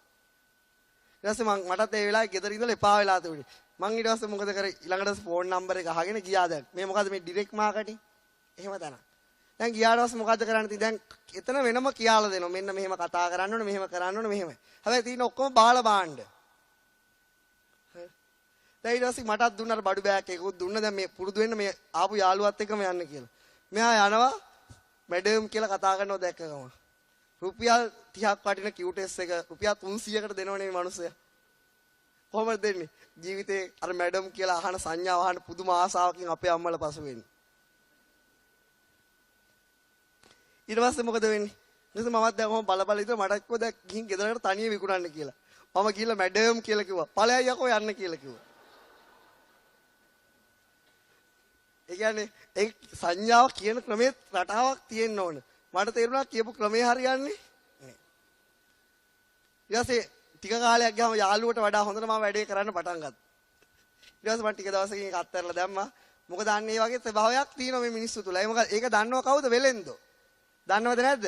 දාන්න ගමන් දාපු ගමන් අපේ අය ඉතින් මොකක් අහුවෙලා ඉවරයි. ගෙදර ගෙනාවට පස්සේ තමයි කතුර කැපෙන්නේ නැත්තේ. මිරිස් මැඩම් කිව්වොත් කමන්නේ මිරිස් කුඩු වලට ගැඩල් කුඩු හරි මම අරයි යන්නම් මුදලාලි. එහෙම තමයි. ඒ අන්නේ සංඥාවට වැඩේ දෙනවා කවුද? වෙලෙන්දෝ. මොකද මුලින්ම එහෙම කවදාකාරී ඒ වචන අහන්න හරීම ආසයි. එහෙම දෙයක් තියෙනව නේද? ඉතින් ඒ වගේ කවුරු හරි කියනවා නම් ඉතින් ඒ සංඥාව ඇලිලා ගැලිලා යනවා. අනේ කාලේ වනේ වාසේ. ඒ වගේ තමයි. ඒ වගේ සිදුවීම් තියෙනවා පින්නතුනි. ඒක මොකද්ද? ඒකට හේතුව මොකද්ද? අපි ජීවිතේ අපි නොහඳුනන සංඥා මුලින්ම සලකුණු කිරීමක් වශයෙන් තියාගන්න. මොන කිරීමක් වශයෙන් තියාගන්නේ? දැන් උදාහරණයක් කියමු අපිට දකින්න සුදු ඇඳපු මිනිස්සෙක් පොයට ඇවිල්ලා පන්සලේ වාඩි වෙලා ඉන්නවා. එයා දකින්නේ එදා. අපිට එයා පිළිබඳව එන හැඟීම මොන හැඟීමක්ද? උපාසක කෙනෙක් නේ. හොඳ පින්වත් මිනිස්සෙක් කියලා එනවා. නමුත් මේ ඉන්නේ පුදුම දාමරිකයෙක් වෙන්න බැරිද? පුළුවන්. නමුත් එයා ආයිත් මගදී දකින්නකොට මොකද වෙන්නේ? අන්න බලන්න පන්සලේ සිලුත් ගන්නවා. දැන් මොන සංඥාවද කියලාද අඳුරගන්නේ? මුලින් දැකපු සංඥාවට අනුරූපව තමයි අඳුරා ගැනීම කරන්නේ. ඊට දැන් අපි කියමු හොඳ සත්ගුණවත් මිනිස්සෙක් ඉන්නවා. අපි යනකොට මෙයා කාට හරි බැනගෙන යන විදිය තමයි අපි ජීවිතේ මුල් වතාවේ දකින්නේ. කාටද මිනිස්සෙට බැනගෙන ගහන්න යනවා. දැන් අපි මෙයා නැවත දකින්නකොට අපිට හිතෙන්නේ මොකේද? හාපෝ it is very danger. ඌ හරි දරුණුයි. නමුත් සමහර විට පින්නතුනේ සීලවන්ත මිනිස්සෙක් වෙන්නත් පුළුවන්. ඒ වෙනකොට බණ භාවනා කරන කෙනෙක් වෙන්නත් පුළුවන්. අපි නමුත් හඳුනගන්නේ මොකද? ජීවිතේ මුල් වතාවට දැකපු දැක්ම නිසා. ඊට අනුව තමයි ඉස්සරහට බලන්නේ යාගෙන හඳුන්වන්නේ. හරිද වැරදිද? හරි වැරදි. සත්‍ය ඒක නෙවෙයි. සත්‍ය සංඥාවෙන් පෙන්නපු දේ අපිට ඕක වෙන්නේ නැද්ද? හොඳම මිනිස්සු අපිට අඳුර ගන්න බෑ. නරකම මිනිස්සු හොඳයි කියලා අඳුරගෙන රැවටිලා නැද්ද? රැවටෙනවා. ඒ රැවටීම කරන්නේ කවුද? තමන්ට ජීවිතේ මුලින්ම දෙන සංඥාව. ඒ නිසා මොන නරක මිනිස්සෙක් වුණා නැහැ සුදු ඇඳලා ටයි එක දාලා ගිහලා සර් මැඩම් කියලා ඉංග්‍රීසි වචන දෙකක් දාලා කතා කරන වැඩේ ඕකේ අන්න දක්ෂයෙක් අන්න ඉගෙනගෙන තියෙන කියලා හිතනවද නැද්ද? හිතෙනවා. දැන් අපිත් ඕක දන්නවනේ. ඒක යනකොට මුලින්ම යන්න ඕන කොහමද? කෙස් ටික බාලා බිම බලාගෙන ගියා නම් වැඩේ ඕකේ. ඒ ජීවිතේ ගන්න මුල්ම සංඥාව තමයි හොඳට දෙන්න ඕන. ඒකෙන් තමයි ඊට පස්සේ බලන්නේ නැද්ද? එදා මේ පින්නතුන් උනත් කවුරු හරි මුලින් හඳුන ආවට පස්සේ මොනතරම් විප්ලවයක් කරනවද තමන් හොඳ කෙනෙක් කියලා පෙන්නන්නේ නැද්ද? නිකන් කතාව අඩුවෙන් කතා කරලා ඊට පස්සේ මොකද වෙන්නේ? නිකන් හරි හිමින් කතා කරලා අහිංසක විදියට කතා කරලා මේ පෙන්වන්න හදන්නේ මොකද? මමත් හොඳ කෙනෙක්. ඔයා ඒ විදියට මාව අයිඩෙන්ටිෆයි කරන්න. මුළු ජීවිතේම මහන්සි වෙන්නේ ඕකට නෙවෙයි අලුතෙන් කවුරු හරි හම්බ වුණාම. ඇයි? මේ සංඥාව ගැන දන්නේ නැහැ. නමුත් එයා දන්නවා ජීවිතේ මුලින් හොඳ සලකුණක් දුන්නට පස්සේ වැඩේ හරි කියලා. හැබැයි වැඩේ බ්‍රේක් වෙන්නත් පුළුවන් ඇත්ත හොයන කවුරු හරි ආව. නමුත් ඒක ඒ ආකාරය තමයි මේ ලෝක ස්වභාවය. ඊළඟට මේක දන්නවා ඊළඟට කවුද මගුල් කපුවෝ? කවුද දන්නේ? කපුවෝ. කොට හරි කමන්නේ, කළු වඳුරෙක් හරි කමන්නේ, හොඳට අන්දලා කියපු ගම අහු වෙනවද නැද්ද? අහු වෙනවා. මොන මනමාලි හරි කමන්නේ, පොඩ්ඩක් වේල් එකක් දාලා කපුවගෙන හොඳ ලස්සනට උස සපත්තු දෙකක් දාලා ගන්න. අහු වෙනවද නැද්ද? අහු වෙනවා. ඒ ජීවිතේ මුලින්ම දෙන සංඥාව හොඳ එකක් දෙන්න ඕනද නැද්ද? දෙන්න ඕන කියලා කපු මහත්තයා දන්නවා. ඒ නිසා කපුවන්ට මේ සංඥාව පිළිබඳව මෙහෙම දැනගත්තේ නැතුණාට හොඳ වැටහීමක් තියෙනවා. නැද්ද? තියෙනවා. ඒ නිසා තමයි මට යාළුවෙක් හිටියා ලස්සනට අඳින්නෙම නැහැ. බලන්න ගියාලු කවුද? කපු මහත්තයෙක් ගෝල හොඳට 10000ක් විතර කෝට් එකක් අරගෙන රෙන්ට් එකට හරි ගන්න හොඳට ඇඳලා මිනිස්සෙක් වගේ එනවා. ගියා විතරයිලු කැමති වුණාලු. එදයි ජීවිතේ දැක්ක මුල්ම සංඥාව අනුව වැඩේ ඕකේ. ඉතින් ඒ වගේ ස්වභාවයක් තියෙනවා. මොකද ඒක වෙන්නේ හිතගන්නේ අරමුණක්. ඒ අරමුණ හඳුනගන්නේ කවුද? සංඥාව. ජීවිතේ ලැබෙන මුල්ම සංඥාවක් කුමක් වශයෙන්ද තියාගන්නේ? සලකුණක් වශයෙන් තියාගන්න. මොකක් වශයෙන්ද තියාගන්නේ? සලකුණක්. දැන් බුද්ධ කාලේ තිබිච්ච දෙයක්. අපි අහලා තියෙනවා හැමෝම අඟුලිමාල ස්වාමීන් වහන්සේ ගැන. මොන ස්වාමීන් වහන්සේ ගැනද? අඟුලිමාල ස්වාමීන් වහන්සේ ගැන. අඟුලිමාල ස්වාමීන් වහන්සේ කියන්නේ අඟිලි 1000කටත් වඩා කපපු මනුස්ස ඝාතනය කරලා ගිහි ජීවිතයක් ගත කරපු කෙනෙක්. එතකොට පින්නතුනි මෙන්න මේ පුද්ගලයා ලෞතර බුදුරජාණන් වහන්සේගේ අමා ධර්මයෙන් නැහැවිලා ඒ සංඥාව වෙනස් කරගෙන මොකද වුනේ? අමා ධර්මයේ කියන සංඥා ඉගෙනගෙන ජීවිතේ වෙනස් කරගත්තා. පරිවර්තනය කරගත්තා. එතකොට පින්නතුනි මොකද වුනේ? මේ අඟුලිමාල ස්වාමීන් වහන්සේ පිණ්ඩපාතේ වඩිනකොට ගෙවල් වල මිනිස්සු මොකද කරේ? ගල් ගැහුවා. ඇයි ගල් ගැහුවේ? ඔන්න අපේ අක්කා මරපු එක ආයෙනවා. ඔන්න අපේ තාත්තා මරපු එක ආයෙනවා. ඇත්තටම දැන් ගල් ගහන්නේ කාටද? මුලින් දැනගත්ත සංඥාවට. එතකොට අඟුලිමාල ස්වාමීන් වහන්සේ මරවරේක් මුනිවරේක් බවට පත් වෙලා අවසන්. නමුත් මිනිස්සු බලන්නේ මොන සංඥාවෙන්ද? මුලින් සංඥාවෙන්. අන්න ඒකයි තියෙන සත්‍යයා මේ සංඥාවෙන් හඳුනා ගන්න ගියාට ඒක ලේසි දෙයක් නෙවෙයි. මොකද මුලින් තියෙන සංඥාව අපි ඊළඟ කාලයක් එක්ක යනකොට වෙනස් වෙන්න පුළුවන්ද බැරිද? අද දුස්සීලවත් කෙනා හෙට සිල්වත් වෙන්න පුළුවන්ද බැරිද? පුළුවන්. මොකද හිත අරමුණෙන් අරමුණට අද අරමුණ දුසිල්වත් වීම නම් හෙට අරමුණ උනොත් සිල්වත් වීම යා වෙනස් වෙනවා. නමුත් අපි බලන්නේ මොන විදියටද? මුලින් දැක්ක විදියට තමයි බලන්නේ. මුලින් බලන්නේ. ඒ නිසා අපි සමාජය තුල වැරදි සංඥාවක් දුන්නොත් ඒක අපි කොච්චර වෙනස් කරත් අයිත් එක වෙනස් කරන එක ලේසි දෙයක් නෙවෙයි. මොකද මුල් සංඥාවේ තියලා තමයි ඉස්සරහට බලන්නේ. ඊළඟ දේ තමයි පින්නතුනි මොකද්ද වෙන්නේ? ඒ වගේම අද සිල්වත් කෙනෙක් හිට දුස්සීල වෙන්න බැරිද? පුළුවන්. අරමුණෙන් අරමුණට හිත වෙනස්. අද සිල් රකින්න ඕන කියලා හිතට හෙට සිඳුන සිල් රකින්න ඕන නෑ කියලා මොකද වෙන්නේ? හැබැයි අද අපි අඳුරගත්තේ ආ මුලින් අඳුරගන්නු සීලවන්තයෙක් කියලා. නමුත් ඉස්සරහට එහෙම වෙන්නත් පුළුවන්, නොවෙන්නත් පුළුවන්. ඇත්ත ඒකයි. It is universal truth. නමුත් අපි හිතන්නේ කවුද? එදා හිටපු කෙනාම තමයි. සමහර වෙලාවට අපිට හිතා ගන්න බැරි සංඥාව අපේ හිත දෙදරලා යනවා, පිළිගන්න සූදානම් නැහැ. නමුත් ඇත්තටම ජීවිතය කියලා කියන්නේ අරමුණෙන් අරමුණට වෙනස් වීම. අරමුණෙන් අරමුණට වෙනස් වෙනවා නම් හිත ගන්න අරමුණ තමයි සංඥාවෙන් අඳුරගන්නේ. හිත ගන්න අරමුණ තමයි සංඥාවෙන් අඳුරගන්නේ. එහෙනම් පින්නතුනි මොකක්ද වෙන්නේ? හිත ගන්න අරමුණ නම් සංඥාවෙන් අඳුරගන්නේ. අරමුණෙන් අරමුණට හිත වෙනස් වෙනවා නම් අරමුණෙන් අරමුණට මොකද්ද වෙනස් වෙන්නේ? සංඥාව වෙනස් වෙනවා. නමුත් අපිට හිතෙන්නේ කොහොමද? හඳුනා ගන්න දේ වෙනස් වෙන්නේ නැහැ කියලා. අපිට හිතෙන්නේම කොහොමද? මම හඳුනාගත්ත දේ නිවැරදි, ඒක කවදාවත් වෙනස් වෙන එකක් නෙවෙයි කියලා. එහෙනම් මේ සංඥාව නිසා සත්‍යයට උපදිනවා මොකද්ද? නිට්ටයයි කියන හැඟීම. මොන හැඟීමද ඇති වෙන්නේ? නිට්ටය හැඟීම ඇති වෙනවා. මොන හැඟීමද පින්නතුනේ ඇති වෙන්නේ? නිට්ටය හැඟීම. නිට්ටය හැඟීම කියලා කියන්නේ මොකද්ද? හිතගත්තේ මොකද්ද? අරමුණ. ගත්තේ අරමුණ. එතකොට හිත ගන්න අරමුණ හඳුනා ගන්න දෙයට මොකද්ද කියන්නේ? පාලියෙන් සංඥාව. සිංහලෙන් කියන්නේ හඳුනා ගැනීම. මෙන්න මේ හඳුනා ගන්න දේ තුල තියෙන අපිට නිත්‍ය ස්වභාවයකට වැටෙනවා. මොන ස්වභාවයටද වැටෙන්නේ? නිත්‍ය. නිත්‍යයි කියන්නේ මොකද්ද? වෙනස් වෙන්නේ නැහැ කියලා හිතන ස්වභාවයක් හිතේ තියෙනවා. මොන ස්වභාවයක්ද හිතට ඇති වෙන්නේ? වෙනස් වෙන්නේ නැහැ. ඒකට ඒ ස්වභාවයට පාලියෙන් කියන්නේ නිත්‍ය ස්වභාවය කියලා. නිත්‍ය ස්වභාවය කියලා කියන්නේ මොකද්ද? අපිට හිතෙනවා මේ මගේ තියෙන ගෙදර, මගේ දරුවෝ, මගේ බිරිඳ, මගේ ස්වාමියා, එතනින් ගියාට මොකද මගේ යහළුවෝ, මේ මගේ තියෙන නගරය, මේ තියෙන දේවල් වෙනස් වෙන්නේ නැහැ කියලා හැඟීමක් තමයි වැඩිපුර තියෙන්නේ. අපිට ටිකක් කල්පනා කරලා හිතුවොත් අපිට ඒක තේරුම් ගන්න පුළුවන් වෙනස් වෙනවා කියලා. නමුත් අපි ජීවත් වෙන්නේ කොහොම මොන අරමුණේද? නොවෙනස් වෙන අරමුණේ. ඒ කියන්නේ මම නොවෙනස් වෙන ඒකට කියන්නේ මොන සංඥාව කියලාද? අපි හඳුනාගන්නේ නිත්‍ය හඳුනා ගැනීමෙන්. ඒ කියන්නේ මොකද? වෙනස් වෙන්නේ නැහැ කියලා. යමක් වෙනස් වෙන්නේ නැත්නම් ඒක සැපයිද දුකයිද? යමක් වෙනස් වෙන්නේ නැති දෙයක් තියෙනවනේ ඒක සැපයිද දුකයිද? සැපයිද දුකයිද පින්නතුනේ? සැපයි. වෙනස් වෙන්නේ නැති දෙයක් තියෙනවා ඒක සැපයි. එහෙනම් අපි වෙනස් වෙන්නේ නැහැ කියනකොට තවත් හඳුනා ගැනීමක් ලෝකේ කරන මොකද? ලෝකය සැපයි කියලා හඳුනා ගැනීමට. මොන හඳුනා ගැනීමකට දෙන්නේ? සැපයි කියලා හඳුනා ගැනීමට එනවා. ඊට පස්සේ යමක් වෙනස් වෙන්නේත් නැත්තම් යමක වෙනස් වෙන්නේ නැති දේ සැපයි නම් ඊළඟට එනවා මොකද? Tamanට ඕන විදියට මේ ලෝකය පවත්වන්න පුළුවන් කියන එකකට කියන්නේ මොකද? ආත්ම සංඥාව ඇති වෙනවා. මොන සංඥාවද ඇති වෙන්නේ? ආත්ම සංඥාව. අපි ලෝකේ දිහා හඳුනාගන්නේ පින්නතුනි නිත්‍ය සුඛ ආත්ම සංඥාවයි. මොන සංඥාවෙන්ද හඳුනාගන්නේ? නිත්‍ය සුඛ ආත්ම සංඥාවෙන් මේ ලෝකේ දිහා බලන්නේ. ඒ කියන්නේ මොකද්ද? හිත ගන්නව අරමුණක් අපිට හිතනවා වෙනස් වෙන්නේ නැහැ කියලා. ඒ සංඥාවට මොකද්ද කියන්නේ? නිත්‍ය. යමක් වෙනස් වෙන්නේ නැත්නම් එවෙලෙම හිතනවා මොකද්ද? සැප. එවෙලෙම හිතනවා මොකද්ද? මට ඕන විදිහට මගේ ඇඟ, මට ඕන විදිහට මගේ මහත්තයා, මට ඕන විදිහට මගේ යාළුවා, මට ඕන විදිහට මගේ අම්මා, මට ඕන විදිහට මගේ ගෙදර පවත්වන්න පුළුවන්. ඒකට කියන්නේ මොකද්ද? ආත්මීය ස්වභාවයක් ඇති වෙනවා. මොන ස්වභාවයක් ඇති වෙන්නේ? ආත්මීය ස්වභාවය කියන්නේ ඕන විදිහට පවත්වන්න පුළුවන් කියන අදහසට ඇති වෙනවා. අපිට කොහොම නෙවෙයිද හිතෙන්නේ? අපි හිතන හැම දෙයක් පුළුවන්. අපිට හිතෙනවා අපිට ඕන විදිහට හැම දෙයක් පවතිනවා කියලා නේද? ඒ ඇති වෙන්නේ මොකද්ද? සංඥාව අපි වරද්ද ගන්නවා. මොකද්ද වරද්ද ගන්නෙ? සංඥාවෙන් වරද්ද කරන්නේ. එහෙනම් අපි නෝ එක පැත්තකින් මේ පරමාර්ථ ධර්ම අපි ඉගෙන ගන්න මොකද්ද? වරදින සංඥාව නිවැරදි කරගන්න. මොකටද අපි මේ පරමාර්ථ ධර්ම ඉගෙන ගන්නෙ? වරදින සංඥාව නිවැරදි කරගන්න. එහෙනම් අපි නෝතුනි මේ ලෝකේ නිවැරදිම සංඥාව මොකද්ද?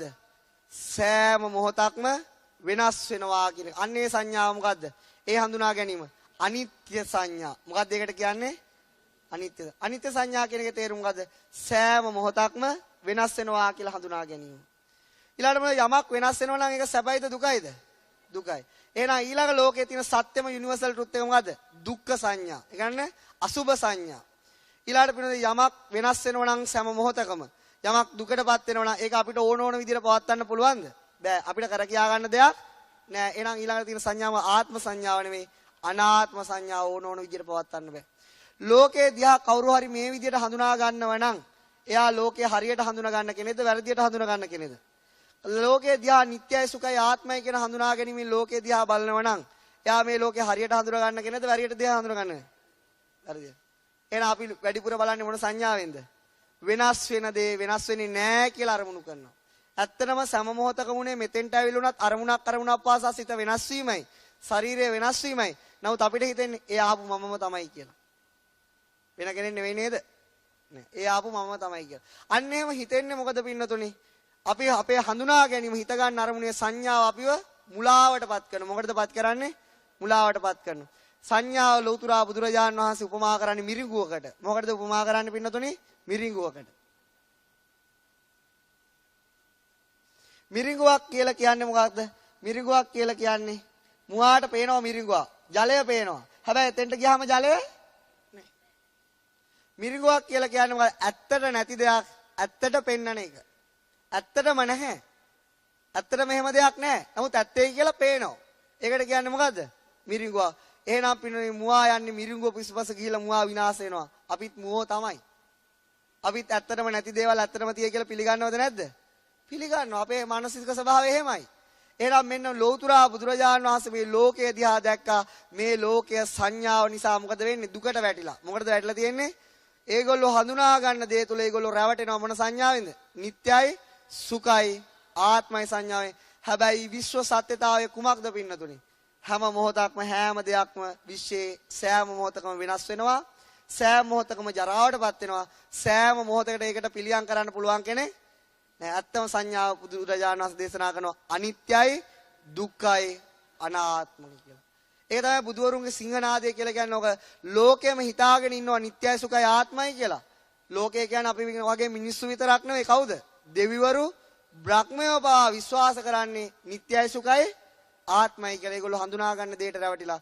නමුත් මනුස්ස ලෝකයක ඉපදිලා පින්නතුනි දෙතිස් මහා පුරුෂ ලක්ෂණ දරපු බුදුරජාන් වහන්සේ මේ ලෝකයේ පින්නතුනි සම්මුතිය බිඳිනවා. සම්මුතියෙන් හඳුනා ගන්න දේ වරද අපිට පෙන්වනවා. පෙන්වන්නේ මොකටද? අනිත්‍යයි, දුක්ඛයි, අනාත්මයි. it is universal truth. ඒක විශ්ව සත්‍යතාවය. ධර්මය කියන්නේ විශ්ව සත්‍යතාවය. ධර්මය කියන්නේ මොකක්ද?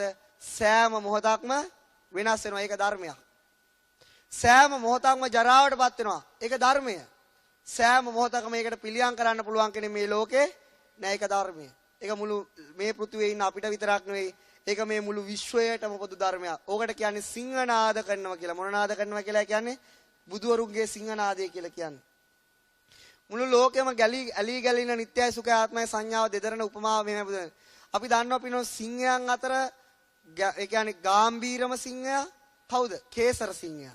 සිංහයන් අතර විශේෂර සිංහයා. මේ කේසර සිංහව හැමතිස්සෙම නාද කරන්නේ නැහැ.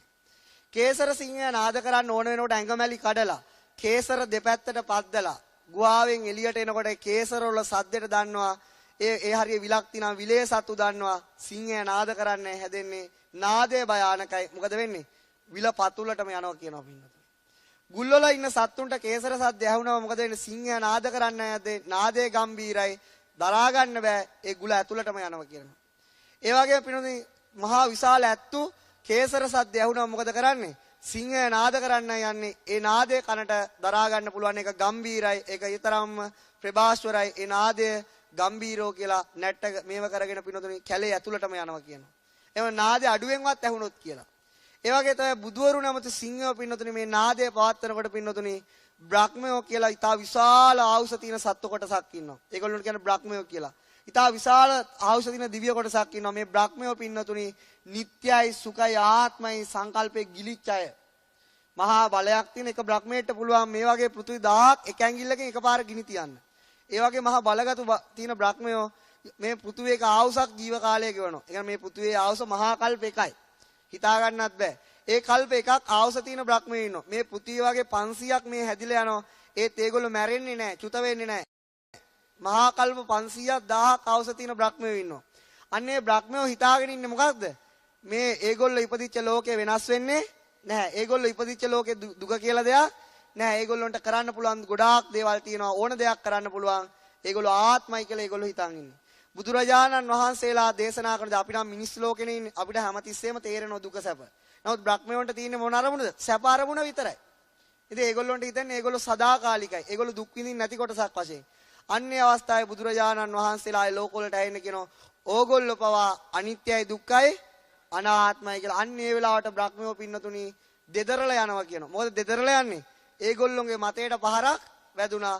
අන්නේ අවස්ථාවේ බුදුරජාණන් වහන්සේට අභියෝග කරනවා. අපිට මෙච්චර බලයක් තියෙනවා. එහෙනම් අපේ බලයෙන් කරන්න පුළුවන් දෙයි, ඔයාගේ බලයෙන් කරන්න පුළුවන් දෙයි කියලා අභියෝග කරනවා. බුදුරජාණන් වහන්සේට එහෙම. ඒතර බුදුරජාණන් වහන්සේ පින්නතුනි මේ වගේ අවස්ථා දමනය කරපු බ්‍රහ්මයන් එක්කෙනෙක් තමයි බක. බක කියන්නේ පඬිත කියලා අදහස් වෙන්නේ බක බ්‍රහ්මයා හරහා. මොකද එයා කිව්වා මේ ලෝකේ නිට්ටයයි, සුඛයි, ආත්මයි යා වෙනසෙන කෙනෙක් නෙවෙයි කියලා. අන්නේ සිතවිල්ල දැක්ක බුදුරජාණන් වහන්සේ බඹලොවට ගියා දික්කලතා කකුලන වේගෙන්. ඒ ඉස්සරහදී කිව්වා ඔයා හිතුවේ මොකද්ද? නිට්ටයයි, සුඛයි, ආත්මයි කියලා නේද? අනිත්‍යයි, දුක්ඛයි, අනාත්මයි නැහැ කිව්වා. මට මේ වගේ බලයක් තියෙනවා කිව්වා. ඉතින් ඒ වගේ බලය පෙන්වන්න ගියාම බුදුරජාණන් වහන්සේ ඊටාම බලගත් එර්ධි ප්‍රාත්‍යහාර වලින් দমনය කළා කිව්වා. ඔයා මේ බඹලොවට ආවේ මෙන්න මේ හේතුව නිසා, මේ කර්මය නිසා. ඕකේ තියෙන ඊටාමත් ආවුෂ වැඩි. ඔයා නිට්ටයයි, සුඛයි, ආත්මයි නෙවෙයි. ඔන්න ඔය තියෙන බ්‍රහ්ම ස්වરૂපයට හිත යොමු කරන්න කිව්වා. ධානසිත යොමු කරනකොට මොකෝ වෙන්නේ? රූප ඇති වෙනවා, නැති වෙනවා. ওই හිත් පරම්පරාවේ බලන හිත් පරම්පරාව බලන්නකෝ මොකද වෙන්නේ? අර බලන සිතක් පාසා හිත ඇති වෙනවා, නැති වෙන හිත් පරම්පරාව නිරුද්ධ වෙනවා. අහෝ මමත් වෙනසී යනවා නේද කියලා බුදුරජාණන් වහන්සේට වන්දනා කරා. ඒකයි කියන්නේ ඒවා සිංහනාද කියලා පින්නතුනි. ලෝකෙම ගැලිලා ඉන්නේ නිත්‍ය සුඛාත්ම සංඥාවේ බුදුවරු දේශනා කරනවා මොකද? හැම සංඥාවක්ම වැරදියෝයි. එකම සංඥාවයි හරි මොකද? අනිත්‍යයි, දුක්ඛයි, අනාත්මයි. ඒක තමයි විශ්ව සත්‍යතාවය. අපි කොහොම හිතන් හිටියත් මේ ලෝකෙ වෙනස් වෙන්නේ නැහැ කියලා. වෙනස් වෙන්නේ මොකද්ද? ඇත්තට මේ ලෝකෙට වෙන්නේ මොකද? වෙනස් වීම පමණයි. අපි මේ කොහොම හිතන් හිටියත් අපේ ජීවිත සුන්දරයි සැපයි කියලා වෙන්නේ මොකද? ජරාවටපත් වීම පමණයි. අපි කොහොම හිතන් හිටියත් අපිට ඕන දේවල් කරන්න පුළුවන් කියලා වෙන්නේ මොකද? කිසි දෙයක් අපිට කරන්න පුළුවන් කම නැහැ. ඔය වෙනස් වෙන ස්වභාවයට. වෙනස් වෙන දේ නොවෙනස් කරන්න පුළුවන් කම නැහැ. දැන් අපිට ඕන දේවල් කඩේ යන්න පොලේ යන්න පුළුවන්. නමුත් වෙනස් වීම වෙනස් කරන්න පුළුවන් කම නැහැ. ආත්ම ස්වභාවයක් නැහැ. ඒ නිසා පින්නතුනි එක පැත්තකින් මේ පරමාර්ථ ධර්ම අපි ඉගෙන ගන්නේ මෙන්න මේ ලෝකේ සත්‍ය වශයෙන් හඳුනා ගන්න. දැන් මේ පින්නතුන් මේ වෙනකොට ගොඩාක් දේවල් හඳුනා ගන්න තියෙනවා. සමහර අය වෛද්‍යවරු වෙන්න පුළුවන්, සමහර ඉංජිනේරුවෝ වෙන්න පුළුවන්, සමහර ගණිකාධිකාරීවරු, සමහර ගුරුවරු වෙන්න පුළුවන්. ඒ කියන්නේ මොකද්ද? අනිත් අය නොදන්න සංඥා ගොඩක් තමන් ගාව තියෙනවයි කියන එක. ඒ කියන්නේ හැම කෙනෙක්ටම ඉංජිනේරුවෙක් වෙන්න බෑයි. එයා ඒ හඳුනා ගැනීම හැම කෙනෙක්ටම කරන්න පුළුවන් දෙයක් නෙවෙයි. ඒ වගේ විශේෂිත හඳුනා ගැනීම කරපු අයට විශේෂ නම් දෙනවා. මහාචාර්යවරයෙක්, ආචාර්යවරයෙක්, ඊළඟ ඉංජිනේරුවෙක්, වෛද්‍යවරයෙක්, ගුරුවරයෙක් ඒ ආකාරය තියෙනනේ. ඊට වැඩ මොකද අර මේ කියන්නේ ගෑරේජ් වල කියන්නේ මැකෑනික් කෙනෙක් ওই ආකාරයට දෙනවා. ඉතින් ඒයි මොකද ඒකේ එහෙම 50 වලට බෙදෙන්නේ මොකද? එයා අනිත් අය දන්නේ නැති සංඥා ගොඩක් හඳුනගෙන. සංඥාව කියලා කියන්නේ මොකද්ද? දුකද්ද සැපද්ද? දුකයි. හැම මොහොතකම අරමුණෙන් අරමුණට වෙනස් වෙනවා. සෑම මොහොතකම අරමුණෙන් අරමුණට ජරාවටපත් වෙනවා. සෑම මොහොතකම මොකද වෙන්නේ? කර කියා ගන්න දෙයක් කරන්න විදියක් නැහැ. එහෙනම් පින්නතුනි සංඥා ගොඩක් දැනගෙන ඉන්නවා කියලා එයා කියන්නේ කවුද?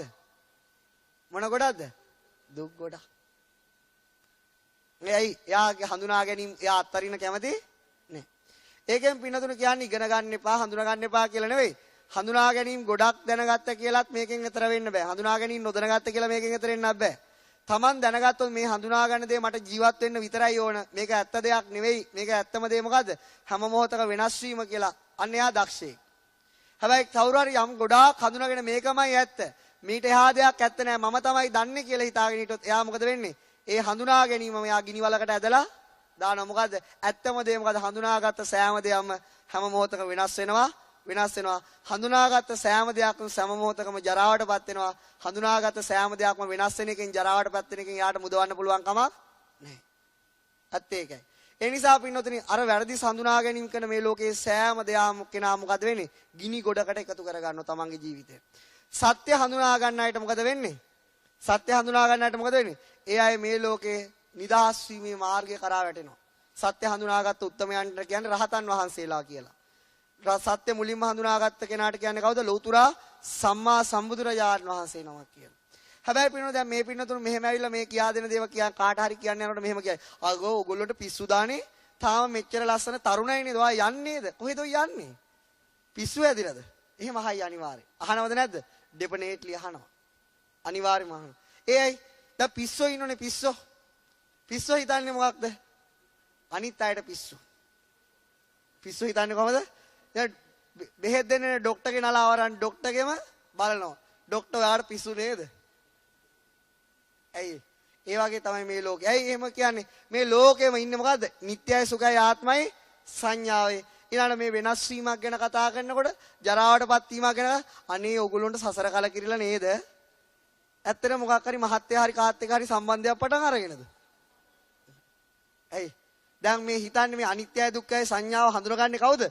මේ ලෝකේ එපා වෙච්ච මිනිස්සු. ඒ කියන්නේ මානසික වදයකට ලක් වෙච්ච මිනිස්සු. ඒගොල්ලෝ හිතන්නේ මොකද? අනේ අපි පාටි වලට යන්න ඕන, අපි චාරිකා යන්න ඕන, මේ සැප විඳින්න ඕන එහෙම කියලානේ හිතන්නේ. ඒගොල්ලෝ ලෝකේ දිහා බලන නිට්ටයයි සුඛයි ආත්මයි. කාටද පිස්සු? ඒගොල්ලොන්ට. එනවා ඒගොල්ලෝ කියන්නේ මොකද්ද? අන්තෝ ජටා බහි ජටා. ඒ නිසා අපි යම් සත්‍යයක් මේ ලෝකේ කවුරු හරි ඉගෙන ගන්නවා නම් ඒ සත්‍ය ඉගෙන ගන්න පිරිස අඩුයි. ඒ අය මේ ලෝකෙට පිස්සෙක් වෙනවද නැද්ද? වෙන්න ඕන. නොවුනොත් තමයි ප්‍රශ්නේ. නොවුනොත් ප්‍රශ්නය මොකද? එහෙනම් හැමෝම මේක ගැන දන්නවා. බලන්න ඕක වෙන්නේ නැද්ද කියලා අනිවාර්යෙන්ම වෙයි. ඒ නිසා කියා දෙනකොට පොඩ්ඩක් පරිස්සමෙන් කියලා දෙන්න. ඊට පිළිවෙල ලෞතුරා බුදුරජාණන් වහන්සේ පින්නතුනේ අපිට අපේ සංඥාව නිවැරදි කරන්න පුදුම මහන්සියක් දරුවා. අපිට මේ තියෙන ඇත්ත ඇස් සැරලා ඇතුළට දාන්න බාර මහන්සියක් ගත්ත කෙනෙක් තමයි ලෞතුරා බුදුරජාණන් වහන්සේ. අපිට පින්නෝනේ සත්‍ය වූ සංඥා වැඩිපුරම කියා දීලා තියෙන මොන සූත්‍රයේද? සත්‍ය වූ සංඥා වැඩිපුරම කියා දීලා තියෙන මොන සූත්‍රයේද?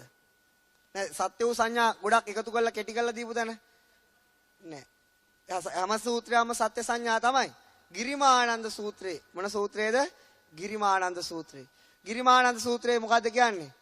අනිත්‍ය සංඥා, අසුභ සංඥා, අනාත්ම සංඥා, ආදීනව සංඥා, ප්‍රහාණ සංඥා, අන්න ලෝකේ ඇත්ත සංඥා.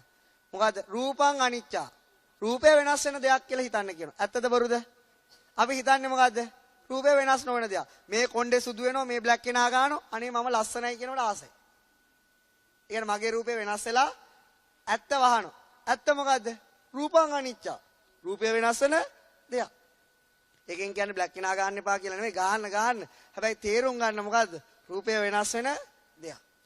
හිත ගන්න අරමුණ මොකද්ද? අරමුණක් පාසා වෙනස් වෙනවා. එහෙනම් හිත ගන්න අරමුණ විඳින්නේ කවුද? වේදනාව. වේදනාව සෑම අරමුණ වෙනස් වෙනවා. අනේ මට නම් මාර සැපයි යන්නේ. බණහල මාර ලස්සනයි යන්නේ. එහෙනම් වේදනාව වෙනස් වෙන්නේ නැහැ කියලා හිතන්නේ. ඇත්තටම වෙන්නේ මොකද්ද? සෑම සනත්‍රේම අරමුණක් පාසා වේදනාව වෙනස් වෙනවා. ඊළඟ බුදුරජාණන් වහන්සේ වේදනාව වෙනස් වෙනවා කියලා දකින්න. ඇත්ත ඒක තමයි. අපි දකින්නේ කොහොමද? රූපය වෙනස් වෙන්නේ නැහැ කියලා, වේදනාව වෙනස් වෙන්නේ නැහැ කියලා. ඊළඟ තමයි සංඥාව. ලෞතර බුදුරජාණන් වහන්සේ දේශනා කර හඳුනා ගැනීම වෙනස් වෙනවා. එකම හඳුනා ගැනීම ඉන්න එපා. මොහොතින් මොහොතට හඳුනා ගැනීම වෙනස් වෙනවා. ඉස්සර හොඳ කෙනා දැන් නරක වෙන්නත් පුළුවන්. ඉස්සර නරක කෙනා දැන් හොඳ වෙන්නත්. ඇයි ඒ? සංඥාව මොහොතින් මොහොතට වෙනස් වෙනවා. නමුත් අපි නම් මොකද? කවුරුද හරි වරදක් කරොත් මොකද වෙන්නේ? මැරෙන තුරුට කරහනවා. මොකද කරන්නේ? ඇයි? ඒ මිනිස්සෙට අපි හිතන්නේ ඒකෙම ඉන්නවා කියලා. නමුත් පින්නතුන් විශ්වාස කරන්න සංඥාව කියන්නේ නිත්‍ය සුඛාත්ම දෙයක් නෙවෙයි. මොකද? අරමුණෙන් අරමුණට ඕනම හොඳ මිනිස්සෙට නරක මිනිස්සෙක් වෙන්නත් පුළුවන්. ඕනම නරක මිනිස්සෙට හොඳ මිනිස්සෙක් වෙන්නත් පුළුවන්. ඒ නිසා අපි එක විදියකට හිතාගෙන ඉන්නවා ඒක වැරදි. ඒක වැරදි. ඒ නිසා බුදුරජාණන් වහන්සේ දේශනා කරා සංඥාව ඇත්තේ ඒකයි. සංඥාව කියන්නේ වෙනස් වෙන දෙයක්. ඊළඟට මොකද්ද? හිත කියලා විඥානය කියලා කියන්නේ මොකද්ද? වෙනස් වෙන දෙයක්. අපි කියන්නේ අනේ රත්තරන් මගේ හිත නම් වෙනස් වෙන්නේ නැහැ. සා වන්ඩර්ෆුල්. ඇයි? වෙනස් වෙන්නේ නැති හිත. හැබැයි වෙන්නේම මොකද්ද? කියපු සැනින් ඊළඟ අරමුණේ වතුර ටිකක් ගේන්න කියනවා අරමුණ යන වතුර වලට. එතන මේක වෙනස් වුණා. කියන්නේ මොකද්ද? අනේ මම නම් වෙනස් වෙන්නේ කැපුවත් වෙනස් වෙන්නේ නැහැ අනේ. කැපුවත් මන් නිල්ලානේ. කැපුවත් කොළ මෙන්න පයින් අනිත් පැත්තට. ඇයි? වෙනස් වෙලාද නැද්ද? වෙනස් වෙනවා. අනේ කාලේ වනේ වාසී. ඉතින් බුදුරජාණන් වහන්සේ කිව්ව ඕකනේ රූපේ වෙනස් වෙනවා කියලා හිතන්න. වේදනාව වෙනස් වෙනවා කියලා හිතන්න. සංඥාව වෙනස් වෙනවා කියලා හිතන්න. හිත වෙනස් වෙනවා කියලා හිතන්න. වෙනස් නොවෙනවා කියලා හිතන්න. අන්න එහෙම ඔබ හිතුවොත් ඒක තමයි ලෝකයේ අග්‍ර වූ ජේෂ්ඨ වූ කුසලය. අන්න එහෙම හිතන හිතේ ඇති වෙන කුසලයට මේ පෘථුවියට දන් දීලවක්වත් සම වෙන්නේ නැහැ. දැන් අපි දන්නවා දන් දීම කියන්නේ පිනක්. ඊළඟට සිල් රැකීම කියන්නේ කුසල්. ඊළඟට භාවනා කිරීම කියන්නේ කුසල්. හැබැයි ලෝකයේ අග්‍ර වූ ජේෂ්ඨ වූ ශ්‍රේෂ්ඨ වූ කුසලය මොකද්ද? සත්‍ය වශයෙන් අරමුණු කරන හිත. මොකද්ද ලෝකයේ අග්‍ර වූ ජේෂ්ඨ වූ හිත? සත්‍ය වශයෙන් අරමුණු කරන හිත. එහෙනම් ලෝකයේ තියෙන එකම ඇත්ත මොකද්ද? වෙනස් වෙනවා. අන්න වෙනස් වෙනවා කියලා අරමුණු කරනවා නම් පින්නතුනි අන්නේ කුසලයට ලං වෙන යන කිසිම කුසලයකට බෑ. මොකද ඒක තමයි එකම ඇත්ත. ලෞතර බුදුරජාණන් වහන්සේ දේශනා කරනවා විදුලි කොටන වෙලාව. ඒ කියන්නේ අසුරු සැනක් ගහන වෙලාව, මෙහෙක් කරන වෙලාව කවුරු හරි වෙනස් වෙනවා කියලා හිතනවා නම් ඒක තමයි ලෝකයේ අග්‍ර වූම කුසලය. බලන්න පින්නතුනි අපිට කුසල් කරගන්න සල්ලි නැති වුණාට බැරිද? පුළුවන්. මොකද ඇත්ත විදිහට කල්පනා කරන්න ඕන. එතකොට මොකද? ඇත්තම මොකද? වෙනස් වෙනවා. එහෙනම් අපේ ජීවිතය කියන්නේ සිත් ගොඩක්. ජීවිතේ පළවෙනියට පහළ වෙන හිතට මොකද්ද කියන්නේ? ප්‍රතිසන්දි හිත. මේ භවයේ තියෙන අන්තිම හිතට මොකද්ද කියන්නේ? චුතිසිත. ඒ අතර කාලය තුල රූප දකින්න හිත චක්කු විඥානය. ශබ්ද ආහන සිත සෝත විඥානය. භවය ගෙනියන සිත භවාංග සිත. ජීවිතේ මේ පහළ වෙන සිත් පහළෙන් වැඩිම සිත් වලට අරමුණු වෙන්නේ මොන සංඥාවද? නිට්ටයයි, සුඛයි, ආත්මයි සංඥාව. ජීවිතේ මේ පහළ වෙන ජීවිතය කියන්නේ සිත් පහළවීමක්. ඒ පහළ වෙන සිත් වල වැඩිම අරමුණ මොකද්ද? නිට්ටය, සුඛ, ආත්ම සංඥා. මෙන්න මේ પરම්පරාවේ බුදුවරින්ගේ හරි ශ්‍රාවකයන්ගේ හරි ධර්මය ඇහැලා කවුරු හරි හිතනවා නම් මේ සිත් પરම්පරාව එක හිතකට අරමුණක් වෙනවනම් අනිත්‍යයි. මොකද අරමුණ? අනිත්‍යයි කියලා. මෙන්න මේ සිත් પરම්පරාවේ කිසිම සිතකට මේ සිතේ ඇති වෙන කුසලයට ලං වෙන්න පුළුවන් කමක් නැහැ. ඒකයි බුදුරජාණන් වහන්සේ දේශනා කරේ විශ්ව සත්‍යතාව, විශ්වවිත් සත්‍යතාව විදිහට අරමුණු කරන හිත කවදාවත්ම පින්නතුනි කුසලයෙන් අග්‍ර වෙනවා, ජේෂ්ඨ වෙනවා, ශ්‍රේෂ්ඨ වෙනවා මිසක් කුසලයෙන් බාල වෙන්නේ නැහැ. ඒක තව ඉස්සරහට හොඳටම තේරෙයි. ඊළඟට තමයි විද්‍යාඥයෝ. විද්‍යාඥයෝත් ලෝකේ වෙනස් වීම දකින මිනිස්සු. ඒ කියන්නේ ඒගොල්ලෝ දක්න මේ කාබන් වගේ දේවල් දැම්මට පස්සේ හැම වෙලාවෙම ඇති වෙනවා මේ චලිත වශයෙන් පවතිනවා. ඒගොල්ලෝ ඒ දකින්නේ මොකක්ද? වෙනස් වීම. දැන් ඒගොල්ලෝ යමක් කපලා බලනකොට මොකද්ද පේන්නේ? අංශු වශයෙන් දකින්නවා. ඊට පස්සේ කැඩලා බිඳලා දකින්නවා. ඊට තවත් කුඩා දේවල් වල බලන ඒගොල්ලෝ මේ මොකක්ද දකින්නේ? එයාලා උපකරණයක් කරා වෙනස් වීම දකින්නවා. ඒක ඒගොල්ලන්ට හිතනවා මේ මුළු ලෝකෙම ඉලෙක්ට්‍රෝන ගොඩක්, මේ ලෝකෙම ප්‍රෝටෝන ගොඩක් එහෙම කියලා ඒගොල්ලන්ට හිතෙනවා. ඒගොල්ලෝ ඒ එක්ස්පීරියන්ස් එක ගත්තේ මොකකින්ද? ඒ එක්ස්පීරියන්ස් එක ගත්තේ බාහිර උපකරණයකින්. මොකකින්ද එක්ස්පීරියන්ස් එක ගත්තේ? බාහිර උපකරණයකින් ගත්ත එක්ස්පීරියන්ස් එකෙන් චිත්තසංතානය වෙනස් වෙන්නේ නැහැ. චිත්තසංතානය වෙනස් වෙන්නේ තමන්ගේ එක්ස්පීරියන්ස් එකක් වුණොත් විතරයි. ලෞතර බුදුරජාණන් වහන්සේ මේ අනිත්‍යයි දුකයි අනාත්මයි එක්ස්පීරියන්ස් එක ගත්තේ කොහෙන්ද? තමන්ගේ ශරීරය තුලින්. ඒගොල්ලොත් ඒක දකිනවා. නමුත් ඒක එක්ස්පීරියන්ස් එක බාහිරයි. ඒ නිසා ඒගොල්ලොත් රාග දේශ මොහ වලින් නිදහස් වෙලා නැහැ. ඒගොල්ලොත් දුකින් නිදහස් වෙලා නැහැ පින්නතුනි. නමුත් පින්නොත් තමන්ගේ අත්දැකීමක් වෙච්ච බුදුරජාණන් වහන්සේත් ඒ අත්දැකීම ලැබපු ශ්‍රාවකයොත් මොකද වෙන්නේ? අත්දැකීම ලැබන හැම ශ්‍රාවකයෙකුම මොකද වෙන්නේ? දුකින් නිදහස් වෙනවා. අපි මේ කොච්චර කිව්වත් එහෙම නිත්‍යයි සුඛයි ආත්මයි සංඥාව බින්දෙන්නේ නැහැ. ඒක වෙන්නේ මෙහෙමයි. පින්නොත් අපිට මේ සත්‍ය හොයන්න ගියාම මුළු විශ්වයම මේ ශරීරය ඇතුළේ තියෙනවා. මේ විශ්වය ගැන හොයන්න ගියාම බුදුරජාණන් වහන්සේ කියන්නේ මේ ශරීරය ගැන හොයන්න. හොයනකොට මුළු විශ්වයම මේ ශරීරය පේන්න ගන්නවා. ඒතකොට පින්නොත් මේ ගැන හොයන්න ගියාම මොකද වෙන්නේ? අපිට තියෙන සත්‍ය සංඥා, අනිත්‍ය දුක්ඛ අනාත්ම සංඥා තුනේ එකක් පාවිච්චි කරලා වෙනස් වෙනවා කියලා මේ ශරීර කූඩුව අරමුණු කරනවා. මොකද්ද කරන්නේ? මේ වෙනස් වෙනවා කියලා මේ ශරීර කූඩුව බලාගෙන යනවා. බලාගෙන යනකොට මේ ශරීරය නලියන්න පටන් ගන්නවා. මොකද්ද පටන් ගන්නෙ? නලිය තියෙන හැබැයි පෙනුනේ නැහැ. ඇයි පෙනුනේ නැත්තේ? බැලුවේ නෑ. බලනකොට මේක පේනවා. මේක හැම වෙලාවක වෙනස් වෙනවා.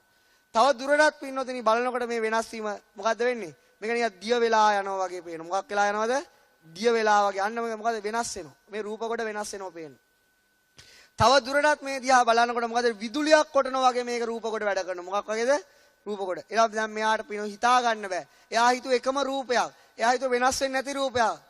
එන්න මොකද ඇතිවීම නැතිවීම ප්‍රකට වෙනවා. ඇයි එයාට ඒක ප්‍රකට වෙන්නේ? එයා ඒ ගැන හොයපු නිසා. එයාට ඒ සත්‍ය පේන්නේ එයා ගැන හොයපු නිසා. ඔන්න උදාහරණයක්. දැන් අපි කියමු පින්නතුනි. දැන් අපි කවුරු හරි කෙනෙක් ගැන හොයන්න ඕන. අපිට කවුරුවක් කෙනෙක් ගැන හොයන්න ආවොත් මොකද වෙන්නේ? අපි ආයෙක ඉස්සෙල්ලා නම හොයනවා. ලැබෙනවද නැද්ද? නම හොයාගන්න පුළුවන්. ඇයි නම ලැබෙන්නේ? හොයපු නිසා. ඊට පස්සේ යාගේ අම්මා තාත්තගේ නම ලැබෙනවා. ඇයි ඒ නම ලැබෙන්නේ? හොයන නිසා. ඊට පස්සේ යා කරන වැඩ ලැබෙනවා. ඇයි ඒ ලැබෙන්නේ? හොයන නිසා. ඊට කලින් ඇයි නොලැබුණේ? හොයපු නැති නිසා. ඒ නිසා අපි නේද මේ වගේ තමයි දැන් මේ තොරතුරු ඇයි ශරීරය මෙහෙම සපයන්නේ? දැන් තමයි ශරීරය ගැන හොයන්න පටන් ගත්තේ. ඊට පස්සේ මෙහෙම වෙනස් වීම දකින්නකොට අපේ තියෙන නিত্য සුඛ ආත්ම සංඥාව බින්දිනවා. ඇත්ත එහෙම දෙයක් නෑ. හැම වෙලාවෙම වෙනස් වෙනවා. කර කියා ගන්න දෙයක් නෑ. හැම වෙලාවෙම ජරාවටපත් වෙනවා. කර කියා ගන්න දෙයක් නෑ. අන්නේ ඝන සංඥාව බිඳීගෙන යනවා ශරීරය ඇතුලේ.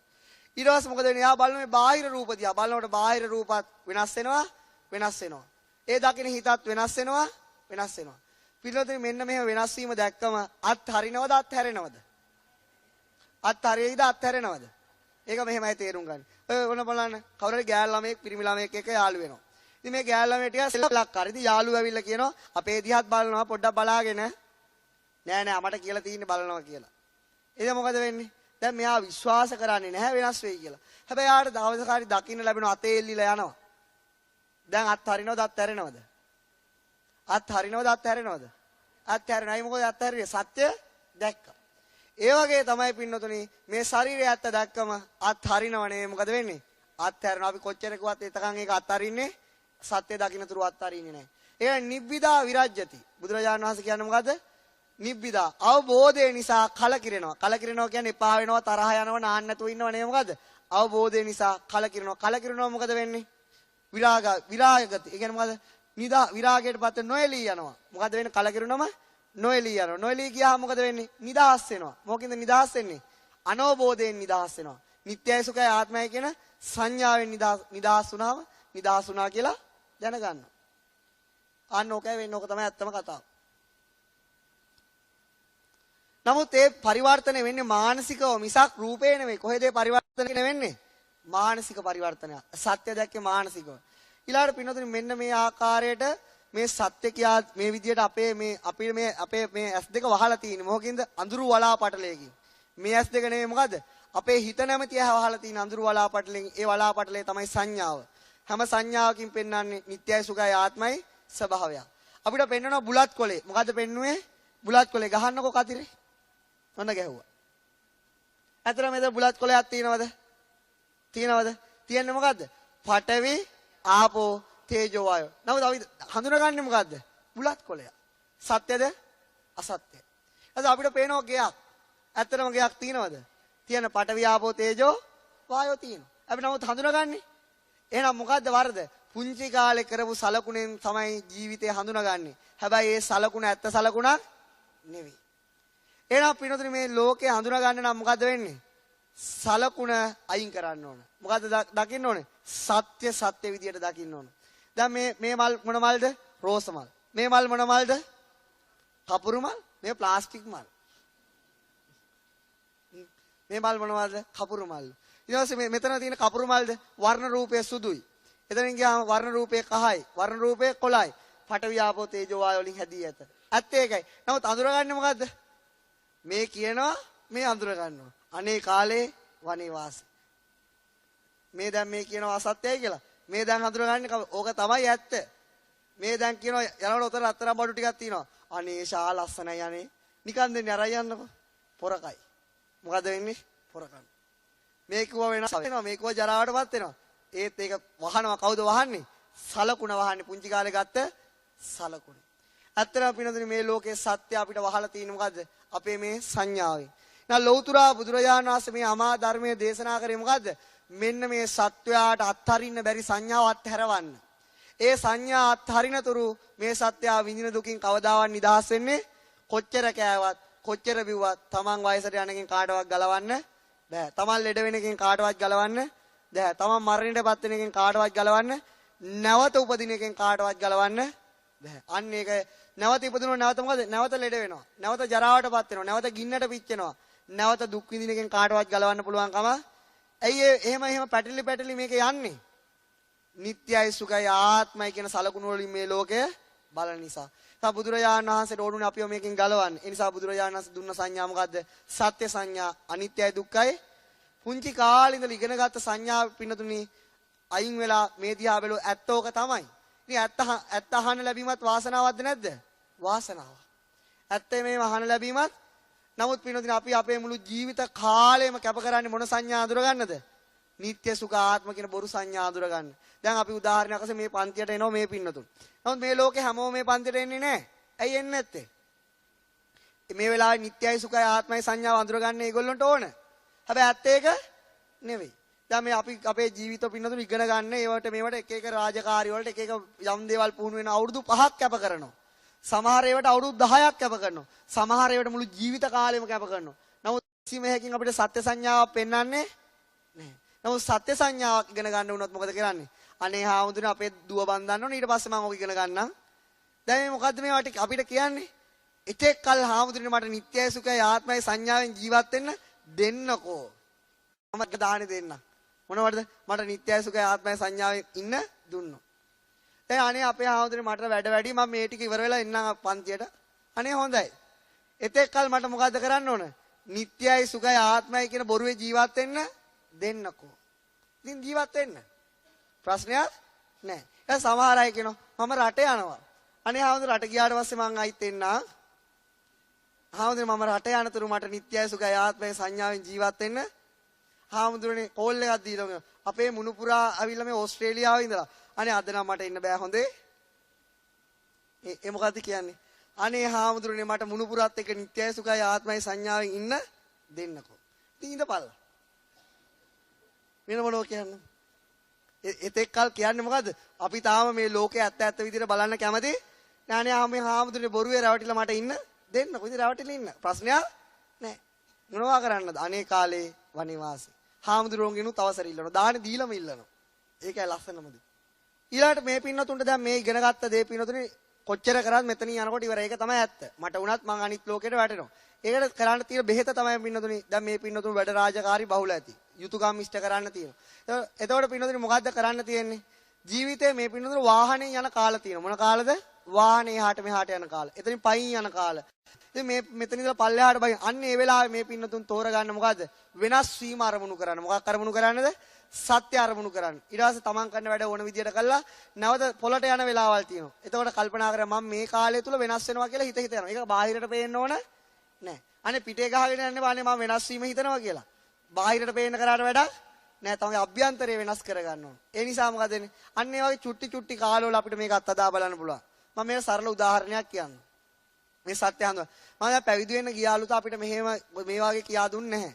නමුත් මට ඒ ස්වාමින්වහන්සේලා කිව්වා පිණ්ඩපාත යනකොට මොකක් හරි කමටහනක් හිතේ තියයි යන්න කියලා. එක්ක සුවපත් වේවා, එක්ක වෙනස් වෙන. දැන් යන්න කියලා එනකන් අත්තරින්න එපා කියලා. දැන් ඉතින් මම වෙනස් වෙනවා සුවපත් වේවා කිය වඩිනවා. වඩිනකොට මම පිණ්ඩපාතේ ඉතින් බෙදනවා. උදේ 6 මාට විතරනේ පිණ්ඩපාතේ යන්නේ. සමහර ගෙවල් වල දාලා මැච් එක. මේ නිව්සීලන්ත යන්නේ. දැන් මට කමෙන්ටේටර්ස් එක ඇහෙනවා. දැන් සංඥාව මොකද්ද? නිත්‍යයි සුඛයි බලන්නම හිතනවා. නොබල ඉන්නව දාන ටික ලැබෙයිද දන්නේ නැහැ.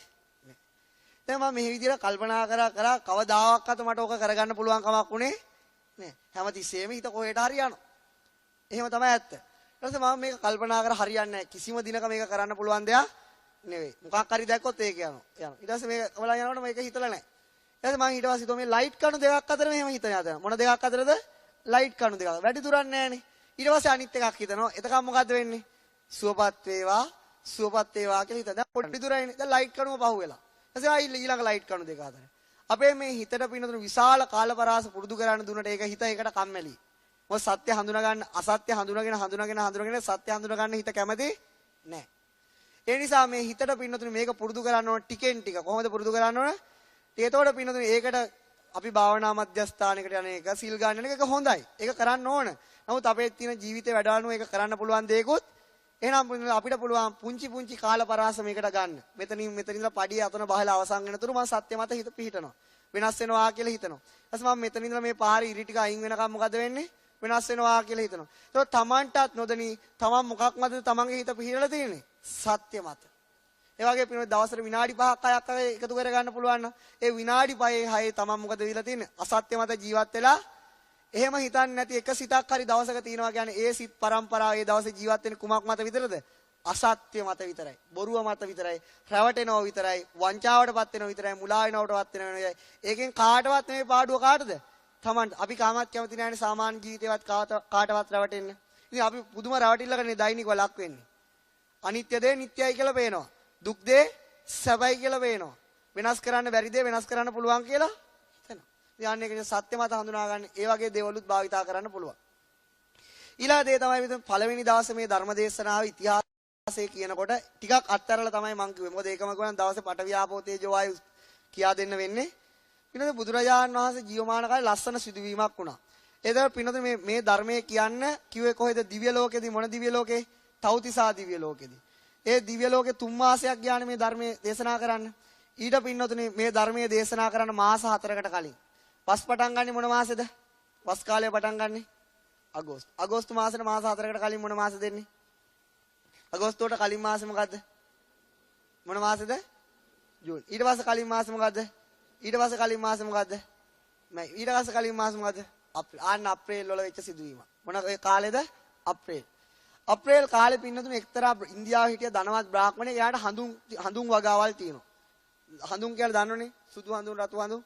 අන්නේ හඳුන් ගහක් වැටිලා තිබුණා. මේ බ්‍රාහ්මණය මොකද කරේ පින්නතුනේ? මේකේ පාත්‍රය හඳුන් පාත්‍රයක් හැදුවා. මොකද්ද හැදුවේ? සඳුන් පාත්‍රයක්. සඳුන් පාත්‍රයක් හදලා ඉවරලා අර ග්‍රීස් ගස් වගේ මහා විශාල ගහක් ගෙනල්ලා මොකද වෙන්නේ? පාත්‍රයේ උඩ නැව්වා. මොකද කරේ පාත්‍රයේ උඩ?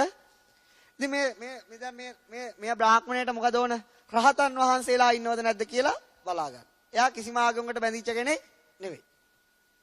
එයා ගිහලා නිගණ්ඨ නාථපුත්‍ර ගාවට කියන ශාස්ත්‍රුන් වහන්සේ ගාවට කියන නිගණ්ඨ ඔබලා රහත් කියලා කියනවනේ. එහෙනම් උඩින් ඇවිල්ලා මගේ පාත්‍රය අරන් ගිහලා මට පෙන්වන්න කිව්වා. මොකද කිව්වේ? උඩින් ඇවිල්ලා මගේ පාත්‍රය අරන් ගිහලා පෙන්වන්න කිව්වා. එතකොට එතකම් මම පිළිගන්නේ නැහැ කිව්වා. ඊට පස්සේ මෙයා ගියා කොහෙද? අජිත කේසකම්බලි, පකුද කච්චායන. ওই ආකාරයට මේ සට් ශාස්ත්‍රු වර්ගහාට කිව්වා ඕගොල්ලෝනේ අවබෝධ කරලා තියෙන්නේ. ඉතින් මට උඩින් ඇවිල්ලා මගේ පාත්‍රය අරන් ගිහලා පෙන්වන්න. ඔයාට බැරිනවා වගේ ශ්‍රාවකයෙක්ට හරි කියන්න කියලා කිව්වා. දැන් මොකද උනේ? එකල මෙයා මේක නිකන් 8 එකේ දැම්ම කියන්නේ රැට යන 8 එකේ දැම්ම වගේ මුළු දඹදිවම පැතිරෙව්වා. රහතන් වහන්සේලා ඉන්නවනම් උඩින් ඇවිල්ලා අරගෙන යන්න. උඩින් ඇවිල්ලා ගත්තොත් ඉන්නවා. නැත්තම් නෑ. දැන් දඹදිව මිනිස්සුගේ ඒ කාලේ ස්ටා තරඟය මොකද්ද? කවුද උඩින් ඇවිල්ලා අරගෙන යන්නේ? කවුද ස්ටා? හරිද? ඒක තමයි මෙයා. දැන් මිනිස්සු ওই නගරේ සවැත් නුවර මේක රජගහ නුවර පින්නතුනේ බලාගෙන ඉන්නවා සති ගණන් දින ගණන්. ඒ කාලේ මාධ්‍ය තිබුණේ නැහැ. කට කතාව තමයි හොඳම මාධ්‍ය. බලාගෙන කවුද ගෙනියන්නේ? කවුරුත්ම ගෙනියන්නේ නැහැ. කවුද ගෙනියන්නේ? කවුරුත්ම ගෙනියන්නේ නැහැ පින්නතුනි. දැන් මෙයා කිව්වා මේ ලෝකේ රහතන් වහන්සේලා ඉන්නවා කියලා කිය අපේ තීනේව ගරා ගන්න. කොහෙද රහතන් වහන්සේලා? උඹලා දන් දෙන්න එපා කියාගෙන ගිය අනිත් මිනිස්සු. දැන් අනිත් මිනිස්සු ගරහන්න පටන් ගත්තා. ඉන්නවයි කියලා අපිට රවට්ටුවනේ දෙයියනේ. කොහොනෑනේ. කොයි එකෙක්වත් රහත් වෙලා නැහැනේ. ඉතින් නිගණ්ඨනාත පුත්‍ර කියන්නේ කවුද? ඇඳුම් අඳින්න නැති අය. ඇඳුම් නැතුව තපස් රකින්න නැති අයට කියන්නේ මොකද? නිගණ්ඨනාත පුත්‍ර. එතකොට මේ නිගණ්ඨනාත පුත්‍රට මෙහෙම අදහසක් ආවා. කොහොම අදහසක්ද? මම ගිහිල්ලා ඕක ගන්නෝ. මොකද කරන්නේ? මම ගිහිල්ලා ඕක ගත්තම හිතයි අපි තමයි රහත් වෙලා තියෙන්නේ කියලා. ගෝලයන්ට කිව්වා මම යනවා ඕක ගන්න රජගහ නුවරට. ඕගොල්ලෝ මගේ පස්සෙන් එන්න. මම අහසින් යන්න හදනකොට මගේ ඇඟේ හැමතැනම එල්ලෙන්න. ඇයි අනේ ශාස්ත්‍රූතුමනි හඳුන් කෑල්ලක් ගන්නවා වගේ මේ පොඩි දෙයකට එ르දි ප්‍රාතිහාර්ය පාන්න එපා කියලා. දැන් අර ප්‍රධාන නිගණ්ඨ ශාස්ත්‍රය යනවා. දැන් ගෝලියෝ මොකද කරන්නේ? ඇඳුම් නැතුව යනවා. ඊළ එකපාරට මිනිස්සුන්ට ඇහෙන්න කිව්වා ඔන්න මං අහසින් යනෝ කියලා. ගෝලියෝ මොකද කරේ? අනේ එපා කියලා එල්ලුණා හැමතැනම. ඊට පස්සේ මොකද වුනේ? දැන් අර බ්‍රාහ්මණතුමා රවටුනේ නැහැ. අපෝ තාම ගත්තේ නැහැ නේ ඕ බොරුවක් කියලා එයා කිව්වා. දැන් පිළිවෙල මුළු දඹදිවම මිනිස්සුන්ගේ කතාව මොකද? කවුද ඉෂ්ටා? කවුද මේක අරගෙන යන්නේ? පිළිවෙල පින්ඩෝල භාරද්වාජ මහරහතන් වහන්සේ, මහමුගලන් මහරහතන් වහන්සේ ගිජුකුළු පව්වට නගිමින් හිටියේ. මොන පව්වටද? ගිජුකුළු පව්වට නගිමින් හිටියේ. අන්න ඒ වෙලාවේ දර කඩන කාන්තාව ටිකක් කියන ඔය යන්නේ බිම ඇස් දෙක බලාගෙන රහත් වෙලා කියලා කියන්නේ. කොහෙද රහත්? අන්න අරගෙන ගියාද කියලා දැන් කිය. දැන් මේ ගාන කාටද මේ හින්ට් ගහන්නේ? මහමුගලන් මහරහතන් වහන්සේටයි පින්ඩෝල භාරද්වාජ මහරහතන් වහන්සේට. ඉතින් ඒ වෙලාවේ මේ සද්ද ඇහුණ මුගලන් මහරහතන් වහන්සේට පින්ඩෝල ස්වාමීන් වහන්සේට. මුගලන් මහරහතන් වහන්සේ කියනවා අන්න අරක ගිහිලා අරගෙන එන්න. මේ මිනිස්සු නිකන් පව පුරව ගන්න. ඉතින් මම යන්නේ මොකටද? ඔබ භාග්‍යවතුන් වහන්සේ පවා දේශනා කළ ඔබ මහා එ르දිමත් කියලා. ඉතින් ඔබ වහන්සේම ගිහිලා අරගෙන එන්න කිව්වා. දැන් කිව්වා එහෙනම් නෑ නෑ මං ගැන කවුරුත් දන්නවනේ. ඔබ වහන්සේ යන්න කිව්වා. ඉතින් ඒකට පින්ඩෝල භාරද්වාජ මහරහතන් වහන්සේ මොකද කරේ? මේ ආසන්නයේ තුන විශාල ගල් කුලක්. මේ ගල් කුල ගත්තා මාපට ඇඟිල්ලට ගලවලා ගත්තා. අරගෙන මොකද කරේ? ඒ රජගහ නුවරම පින්නතුනි මොකද කරේ? තනිකර සර්කල් එකක් වගේ කරගුණා. මිනිස්සු බලනවා අම්මෝ ගලක් වැටේ සුනාමි එනවා කියලා නෙමෙයි මොකද? ගලක් වැටෙනවා කියලා හැංගෙන්න පටන් ගත්තා. අර රහතන් වහන්සේ මොකද කරේ? අදිස්ථාන බලෙන් ගල දෙකට පැලුවා. දැන් මේව ඉස්සරහට මේ අභිධර්මයේ පැහැදිලි කරන්න පුළුවන් කොහොමද කරන්නේ කියලා කසීනවලදී ගල දෙකට පළලා අර ගල මැදින් මතුවෙලා පෙන්නවා. එපාර මිනිස්සු කියන්න ගත්තා අනේ අපේ මේ පින්ඩෝල ස්වාමීන් වහන්සේනේ පුණ්‍යවල හාමුදුරුවනේ. අනේ අපිත් දාන දුන්න හාමුදුරනේ ගල නම් වටන්න එපා කියලා. ගැහුවා පින්නතුනි දකුණු කකුලේ මාපට ඇඟිල්ලේ තීන තැනටම ගිහිලා ගල හෙලිලා හැමම හයි වුණා. ඊට පස්සේ මොකද කරේ? අහසින් ඇවිල්ලා පාත්‍රය අරගෙන ඉපැඩියා. මිනිස්සු සාදුකාරහඬ දෙන්න පටන් ගත්තා. අන්න රහතන් වහන්සේලා අපිත් දානේ දුන්නා. දැන් මේක ඉන්දියාවේ කටකතාවක් වගේ ගියා. දැන් අද නිකන් මම මොනවා හරි මවල දුන්නොත් කොහොම වෙයිද? මේ හෝල් එකේ ඊට මදි වෙනවා අනිවාර්යෙන්. නැද්ද? දැන් අද මොනවා හරි අත්තරා මවුල විසි කරොත් මොකද වෙන්නේ මෙතන? මේ හෝල් එකේ පින්නතුනි මෙතන මිනිස්සු අභිධර්මය අහන්න නෙමෙයි මොකද?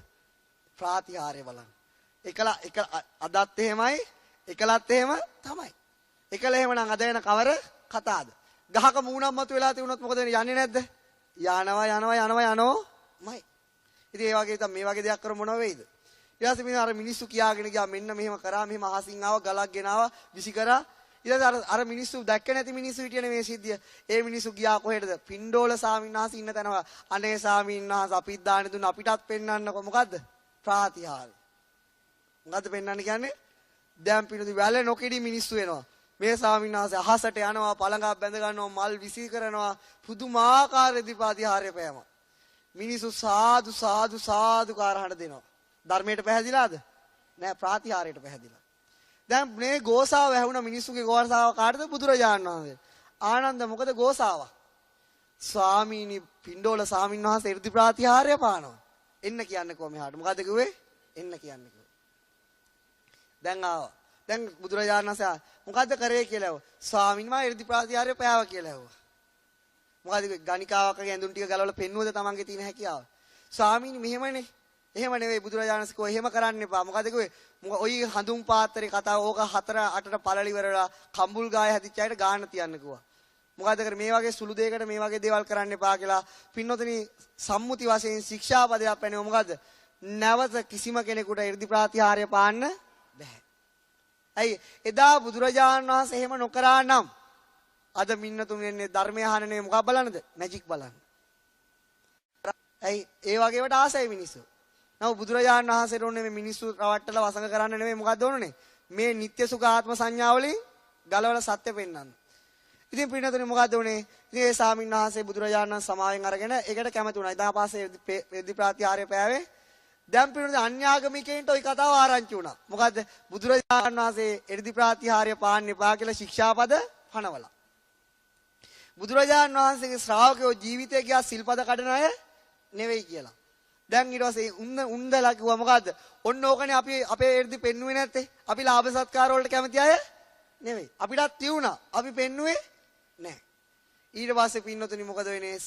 තන බුදුරජාණන් වහන්සේට ශ්‍රාවකයන්ට මුළු දඹදිව් තලෙම ගරහන්න පටන් ගත්තා. මේවා පෙන්නුවේ මොකටද? කන්න බොන්න හොයාගන්න, ඇඳුම් පැළඳුම් හොයාගන්න. මේ වගේ සැපයට ආසයි කියලා ගරහන්න පටන් ගත්තා. ඒකට පින්නතුනි ඕක ආරංචි වුණා කාටද? බිම්බිසාර රජතුමාට. කාටද ආරංචි වුණේ? බුදුරජාණන් වහන්සේ එර්ධි ප්‍රාතිහාර්ය නවත්තලා කියලා ආරංචි වුණා. ආරංචි වුණාට පස්සේ මොකද වුනේ? බිම්බිසාර රජතුමා දුවගෙන බුදුරජාණන් වහන්සේ ගාවට ආවා. ඇවිල්ලා කිව්වා ස්වාමීනි භාග්‍යවතුන් වහන්සේ මේ එර්ධි ප්‍රාතිහාර්ය පාන්න එපා කියලා තියෙන නතර කරලා තියෙන ඇත්තද? අයිත් අපිට එර්ධි ප්‍රාතිහාර්ය දකින්න බැරිද බුදුරජාණන් වහන්සේගෙන්? ඒ වෙලාව රජතුමනි ඔබට ඔබේ රාජ්‍ය ගව් කීයක් තියෙනවද? ගව් 3ක් දුරට විහිදෙනවා කිව්වා. විශාල රාජ්‍ය. බිම්බිසාරද. ඕකේ තියෙනව නේද ඔබටම ආයත් අඹවියන්. අරලියගහ මන්දිර නෙවෙයි. අඹවියන්. මොන මන්දිරද? අඹවියන්. ඔය අඹවියන් වල අඹ ඇවිල්ලා වෙන මිනිස්සු කැඩුවොත් ඔබ දඬුවම් දෙනවද නැද්ද කියලා ඇහුවා. දෙනවා.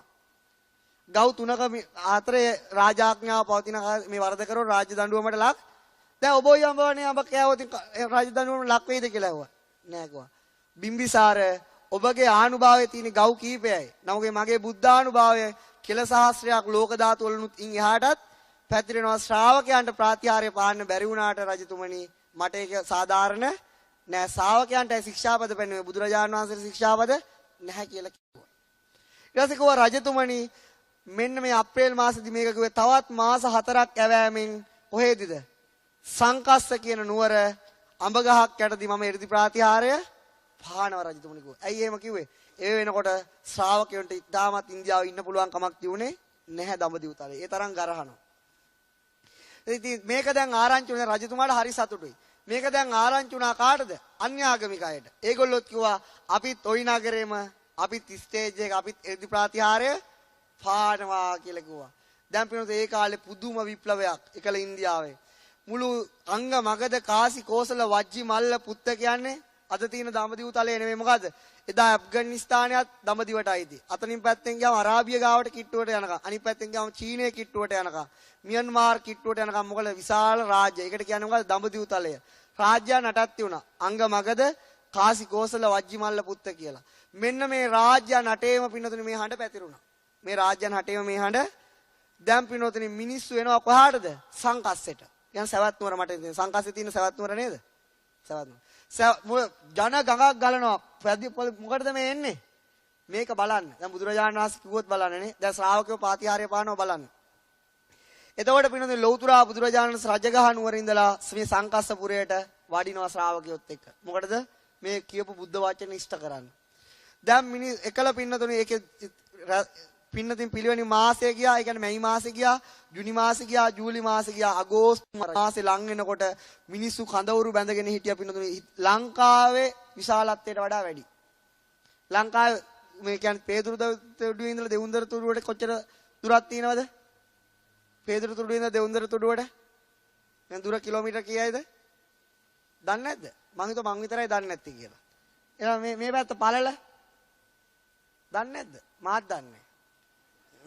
දැන් ඔය මොකක් හරි එකක් තියෙනවනේ. ඔන්න ඔය ලංකාවේ දිගට වඩා පින්නතුනි 3 ගුණයක් දිගට ජනතාව හිටියා. ඒක අංග මගද කාසි කෝසල. අදත් ඉන්දියාවේ කීයද කෝටි 100කට ආසන්න ජනතාවක් ඉන්නවා. ලංකාවේ දින දෙකකට වගේ ගානන්නේ. ඒ වගේ විශාල ජනගහනක් මේ රැස්වෙලා හිටියා මොකද්ද? මෙන්න මේ ප්‍රාතිහාර්ය බලන්න. එකල අන්‍යාගමිකයන්ට විශාල බලයක් තිබුණා. විශාල බලයක් කියලා කියන්නේ පින්නතුනි. ඒගොල්ලන්ට විශාල ශ්‍රාවක වට්ටියක් හිටියා. ඒ අය මොකද කරේ? අඹ ගහක් යටනේ බුදුරජාණන් වහන්සේ එර්ධි ප්‍රාතිහාර්ය පානවයි කියලා කිව්වේ සියලුම අඹ ගස් සවැත් නුවරින් අයින් කරා. සියලුම අඹ ගස් ඒ සිටුවරු රජවරු එකතු වෙලා සවැත් නුවරින් අයින් කරා. දැන් අඹ ගස් නැත්තම් බුදුරජාණන් වහන්සේට ප්‍රාතිහාර්ය පාන්න තැන වචනේ බොරු වෙනවා. ඊළඟට පින්නතුනේ මොකක්ද කරේ? මේ අයගේ සිටුවරු රජවරු ඒ පැත්තේ තියෙන කිහිරිවන සඳුන්වන ඔක්කොම වෙන් කරා කවුද? ඒගොල්ලොන්ගේ ශ්‍රාවකයන්ගේ එර්ධි ප්‍රාතිහාර්ය පන්න ස්ටේජ් එක හදන්න. එතකොට මොකද? ඊට පස්සේ මේක ආරංචි වුණා කොසල් රජතුමාට. දුවගෙන ආවා. ඇයිලා භාග්‍යතුන් වහන්සේ ඉන්න භාග්‍යතුන් වහන්සේ අන්න අරගොල්ලෝ ස්ටේජ් හදන මේව වෙන් කරගෙන යන අපේ රාජ්‍ය පැත්තක් නෙවෙයි. අපිට කරන්න පුළුවන් දෙයක් නෑ. දැම්ම කියන්නේ මාත් වෙන් කර ගන්නවා. මට දෙන්න බාර දෙන්නකෝ ස්ටේජ් එක හදන්න. අර මහ බඩක් තියෙන කවුද? කොසල් රජතුමා. බුදුරජාණන් වහන්සේ කිව්වා මට රජතුමනි ඔබගේ ස්ටේජ් වැඩක් නෑ. සක් දෙව් රජතුමා නෙවෙයි සක්‍ර දේවේන්ද්‍ර මේ වෙනකොට මේක බාර අරගෙන ඉවරයි. මම 이르දි ප්‍රාතිහාර්ය පද හදන ස්ටේජ් එක හදන්න කියලා. කියන්නේ සක්මන හදන්න. දැන් පින අන්‍ය ආගමිකව මාස ගණන් තිස්සේ ලස්සන මල් ගෙනල්ලා නෙළුම් මල් ගෙනල්ලා කිහිරි මල් ගෙනල්ලා කිහිරි ගස් ගෙනල්ලා දැන් මේ විශාල ස්ටේජ් හදන මොකද්ද? 이르දි පාද. දැන් මේ තියෙන මේ දේ බලන්න එකල ඉන්දියාව විශාල ජනතාවක් රැස් වෙලා හිටියා. ඉතින් දැන් පිළිවෙලින් 3 මාස ඉවරයි. අගෝස්තු මාසේ ඇසල පොහොයට දවස කලින් දවස පොය උපදා වෙන්න දවස කලින් දවසේ උදා වුණා. ලෞතර බුදුරජාණන් වහන්සේ ආසන්නයටම වැඩලා හිටියා කුටියක. ඒ වෙලාවේ පිනතුරු වඩින මග අඹ ගස් නැහැ. මොකද උනේ මෙන්න මේ අවස්ථාවේ කටු අකුලක තිබුණ පින දිමියෝ පැඩපු මොකද්ද? අඹ ගෙඩියක් වැහිලා තිබුණ කොළ වලින් ඒක අහුණා කාටද? රජතුමාට සේවය කරන පුරුෂයෙක්ට. මේක අරගෙන පින්නතුනේ මෙයා හොදනකොට ලොකු අඹ ගෙඩියක්. මෙයා හිතන රජතුමාට මේ අඹ ගෙඩිය ගෙන හිඳුනොත් මට කහවණු 8ක් ගන්න පුළුවන්. කහවණු 8ක්. ඒ වුණත් මේක මේ ප්‍රදේශයේ වැඩියා තථාගත තරහස් සම්මා සම්බුදුරජාණන් වහන්සේ. අපි අහලා තියෙන උන්වහන්සේ කලු කිසකෙස් තියෙන කාලෙම මේ පැවිද්දට ගියේ කියලා. අනේ මේ අඹ ගෙඩිය උන්වහන්සේට පූජා කරනවා භාග්‍යතුන් වහන්සේට පූජා කරනවා කියලා මෙයාට සිතක් පහළ වුණා.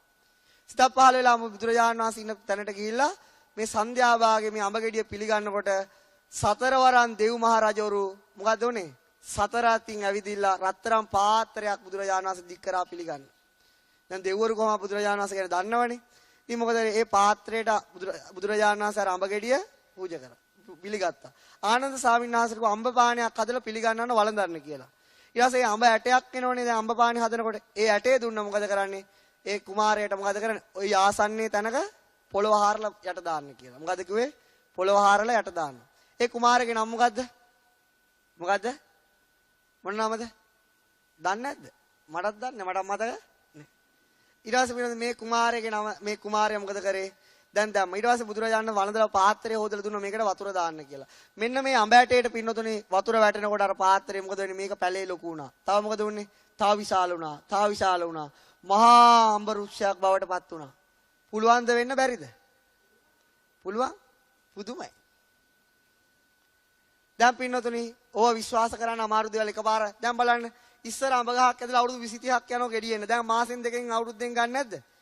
ඉතින් මේ සාමාන්‍යයටත් ඕක කරන්න පුළුවන් බුද්ධානුභාවයට මේව කරන එක සාමාන්‍ය දෙයක්ද? ඉතින් මේ වගේ මේවට හේතු පැහැදිලි කරන්න පුළුවන් තව ඉස්සරහට. ඉතින් මේ ආකාරයට පින්නතුනේ මේ අඹ ගහ ලොකු වුණා. මෙන්න මේ අඹ ගහට කිව්වේ මොන අඹ ගහ කියලාද? මොන අඹ ගහ කියලාද කිව්වේ?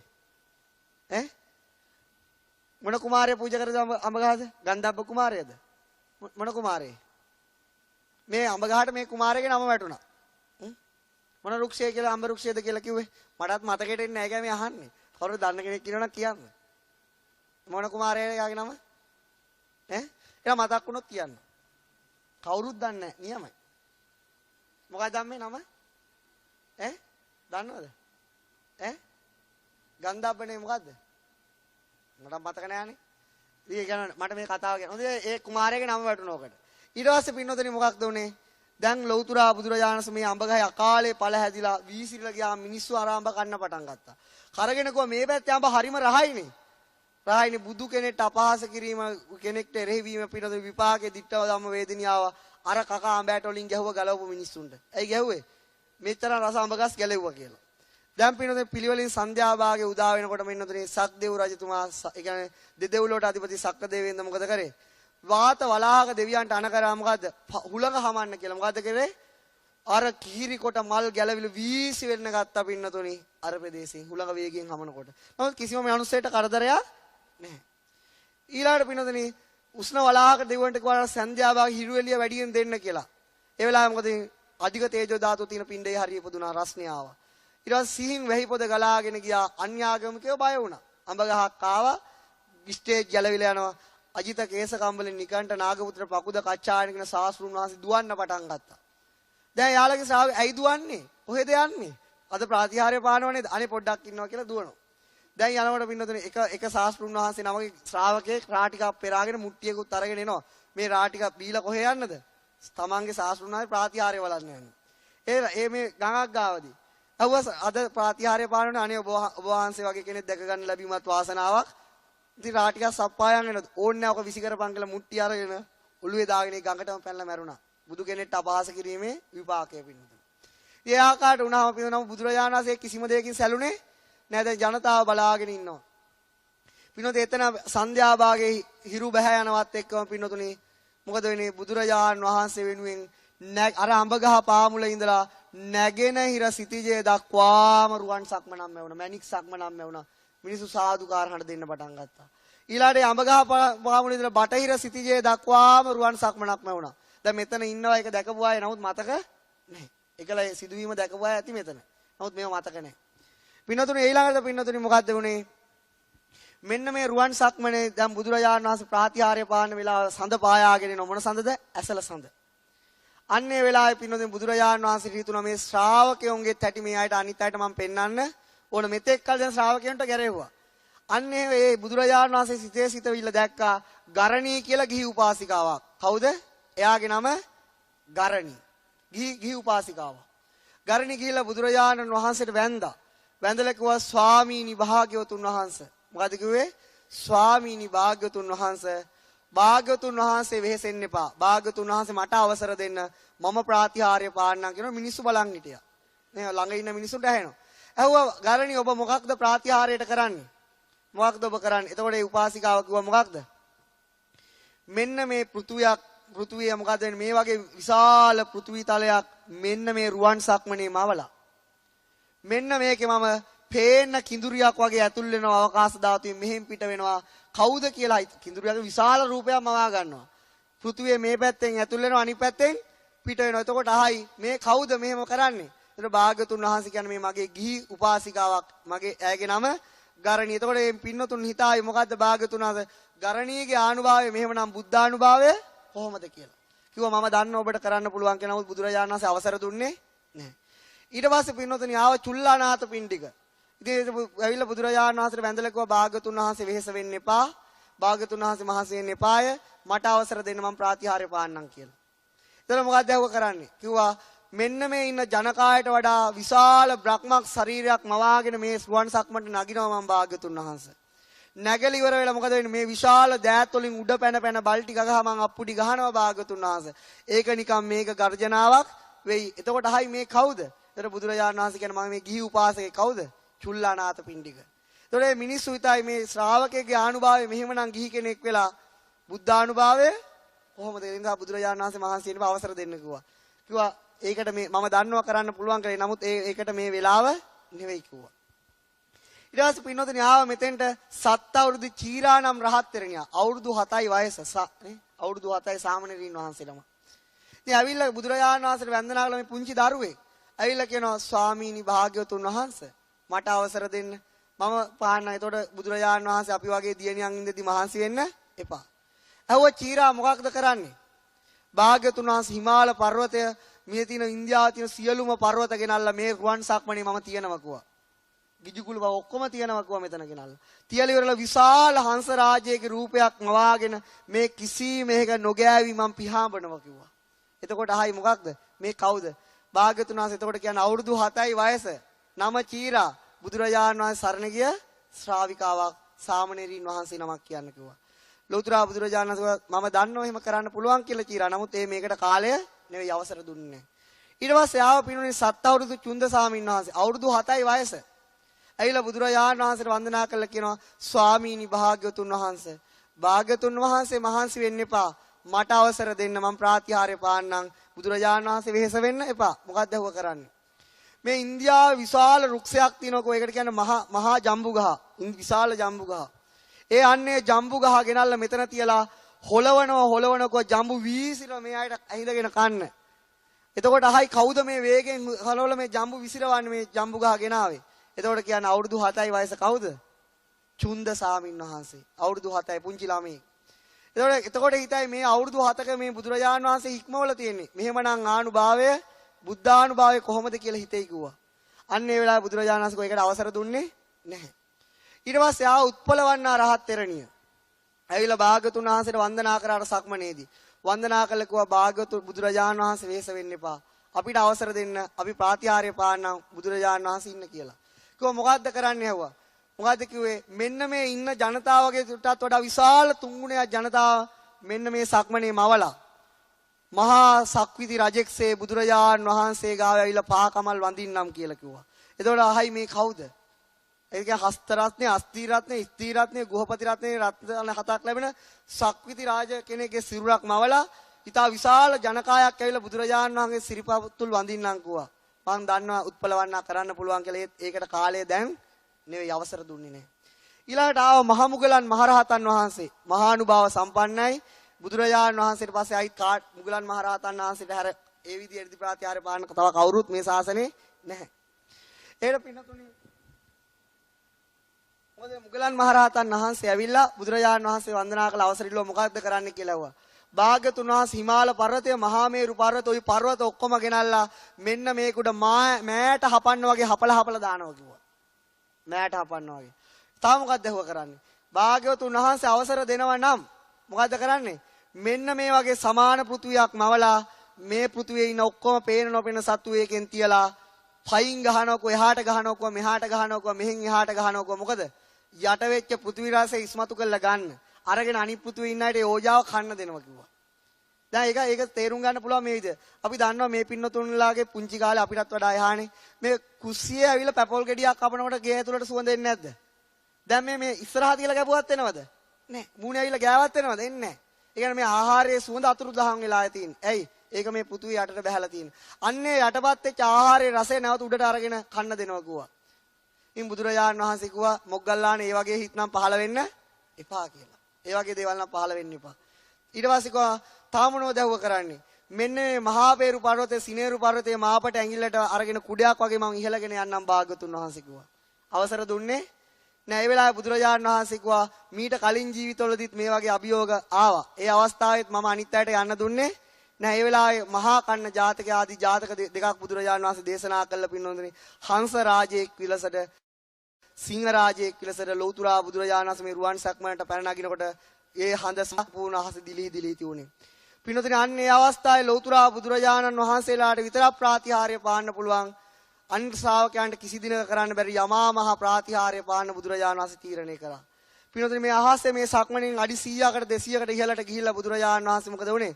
ශරීරයෙන් ඉහළට පින්නොතනේ විශාල ගිනි කඳක් විහිදෙනවා. ඒකේ සීමාවක් ඉවර වෙන සීමාවක් නැහැ.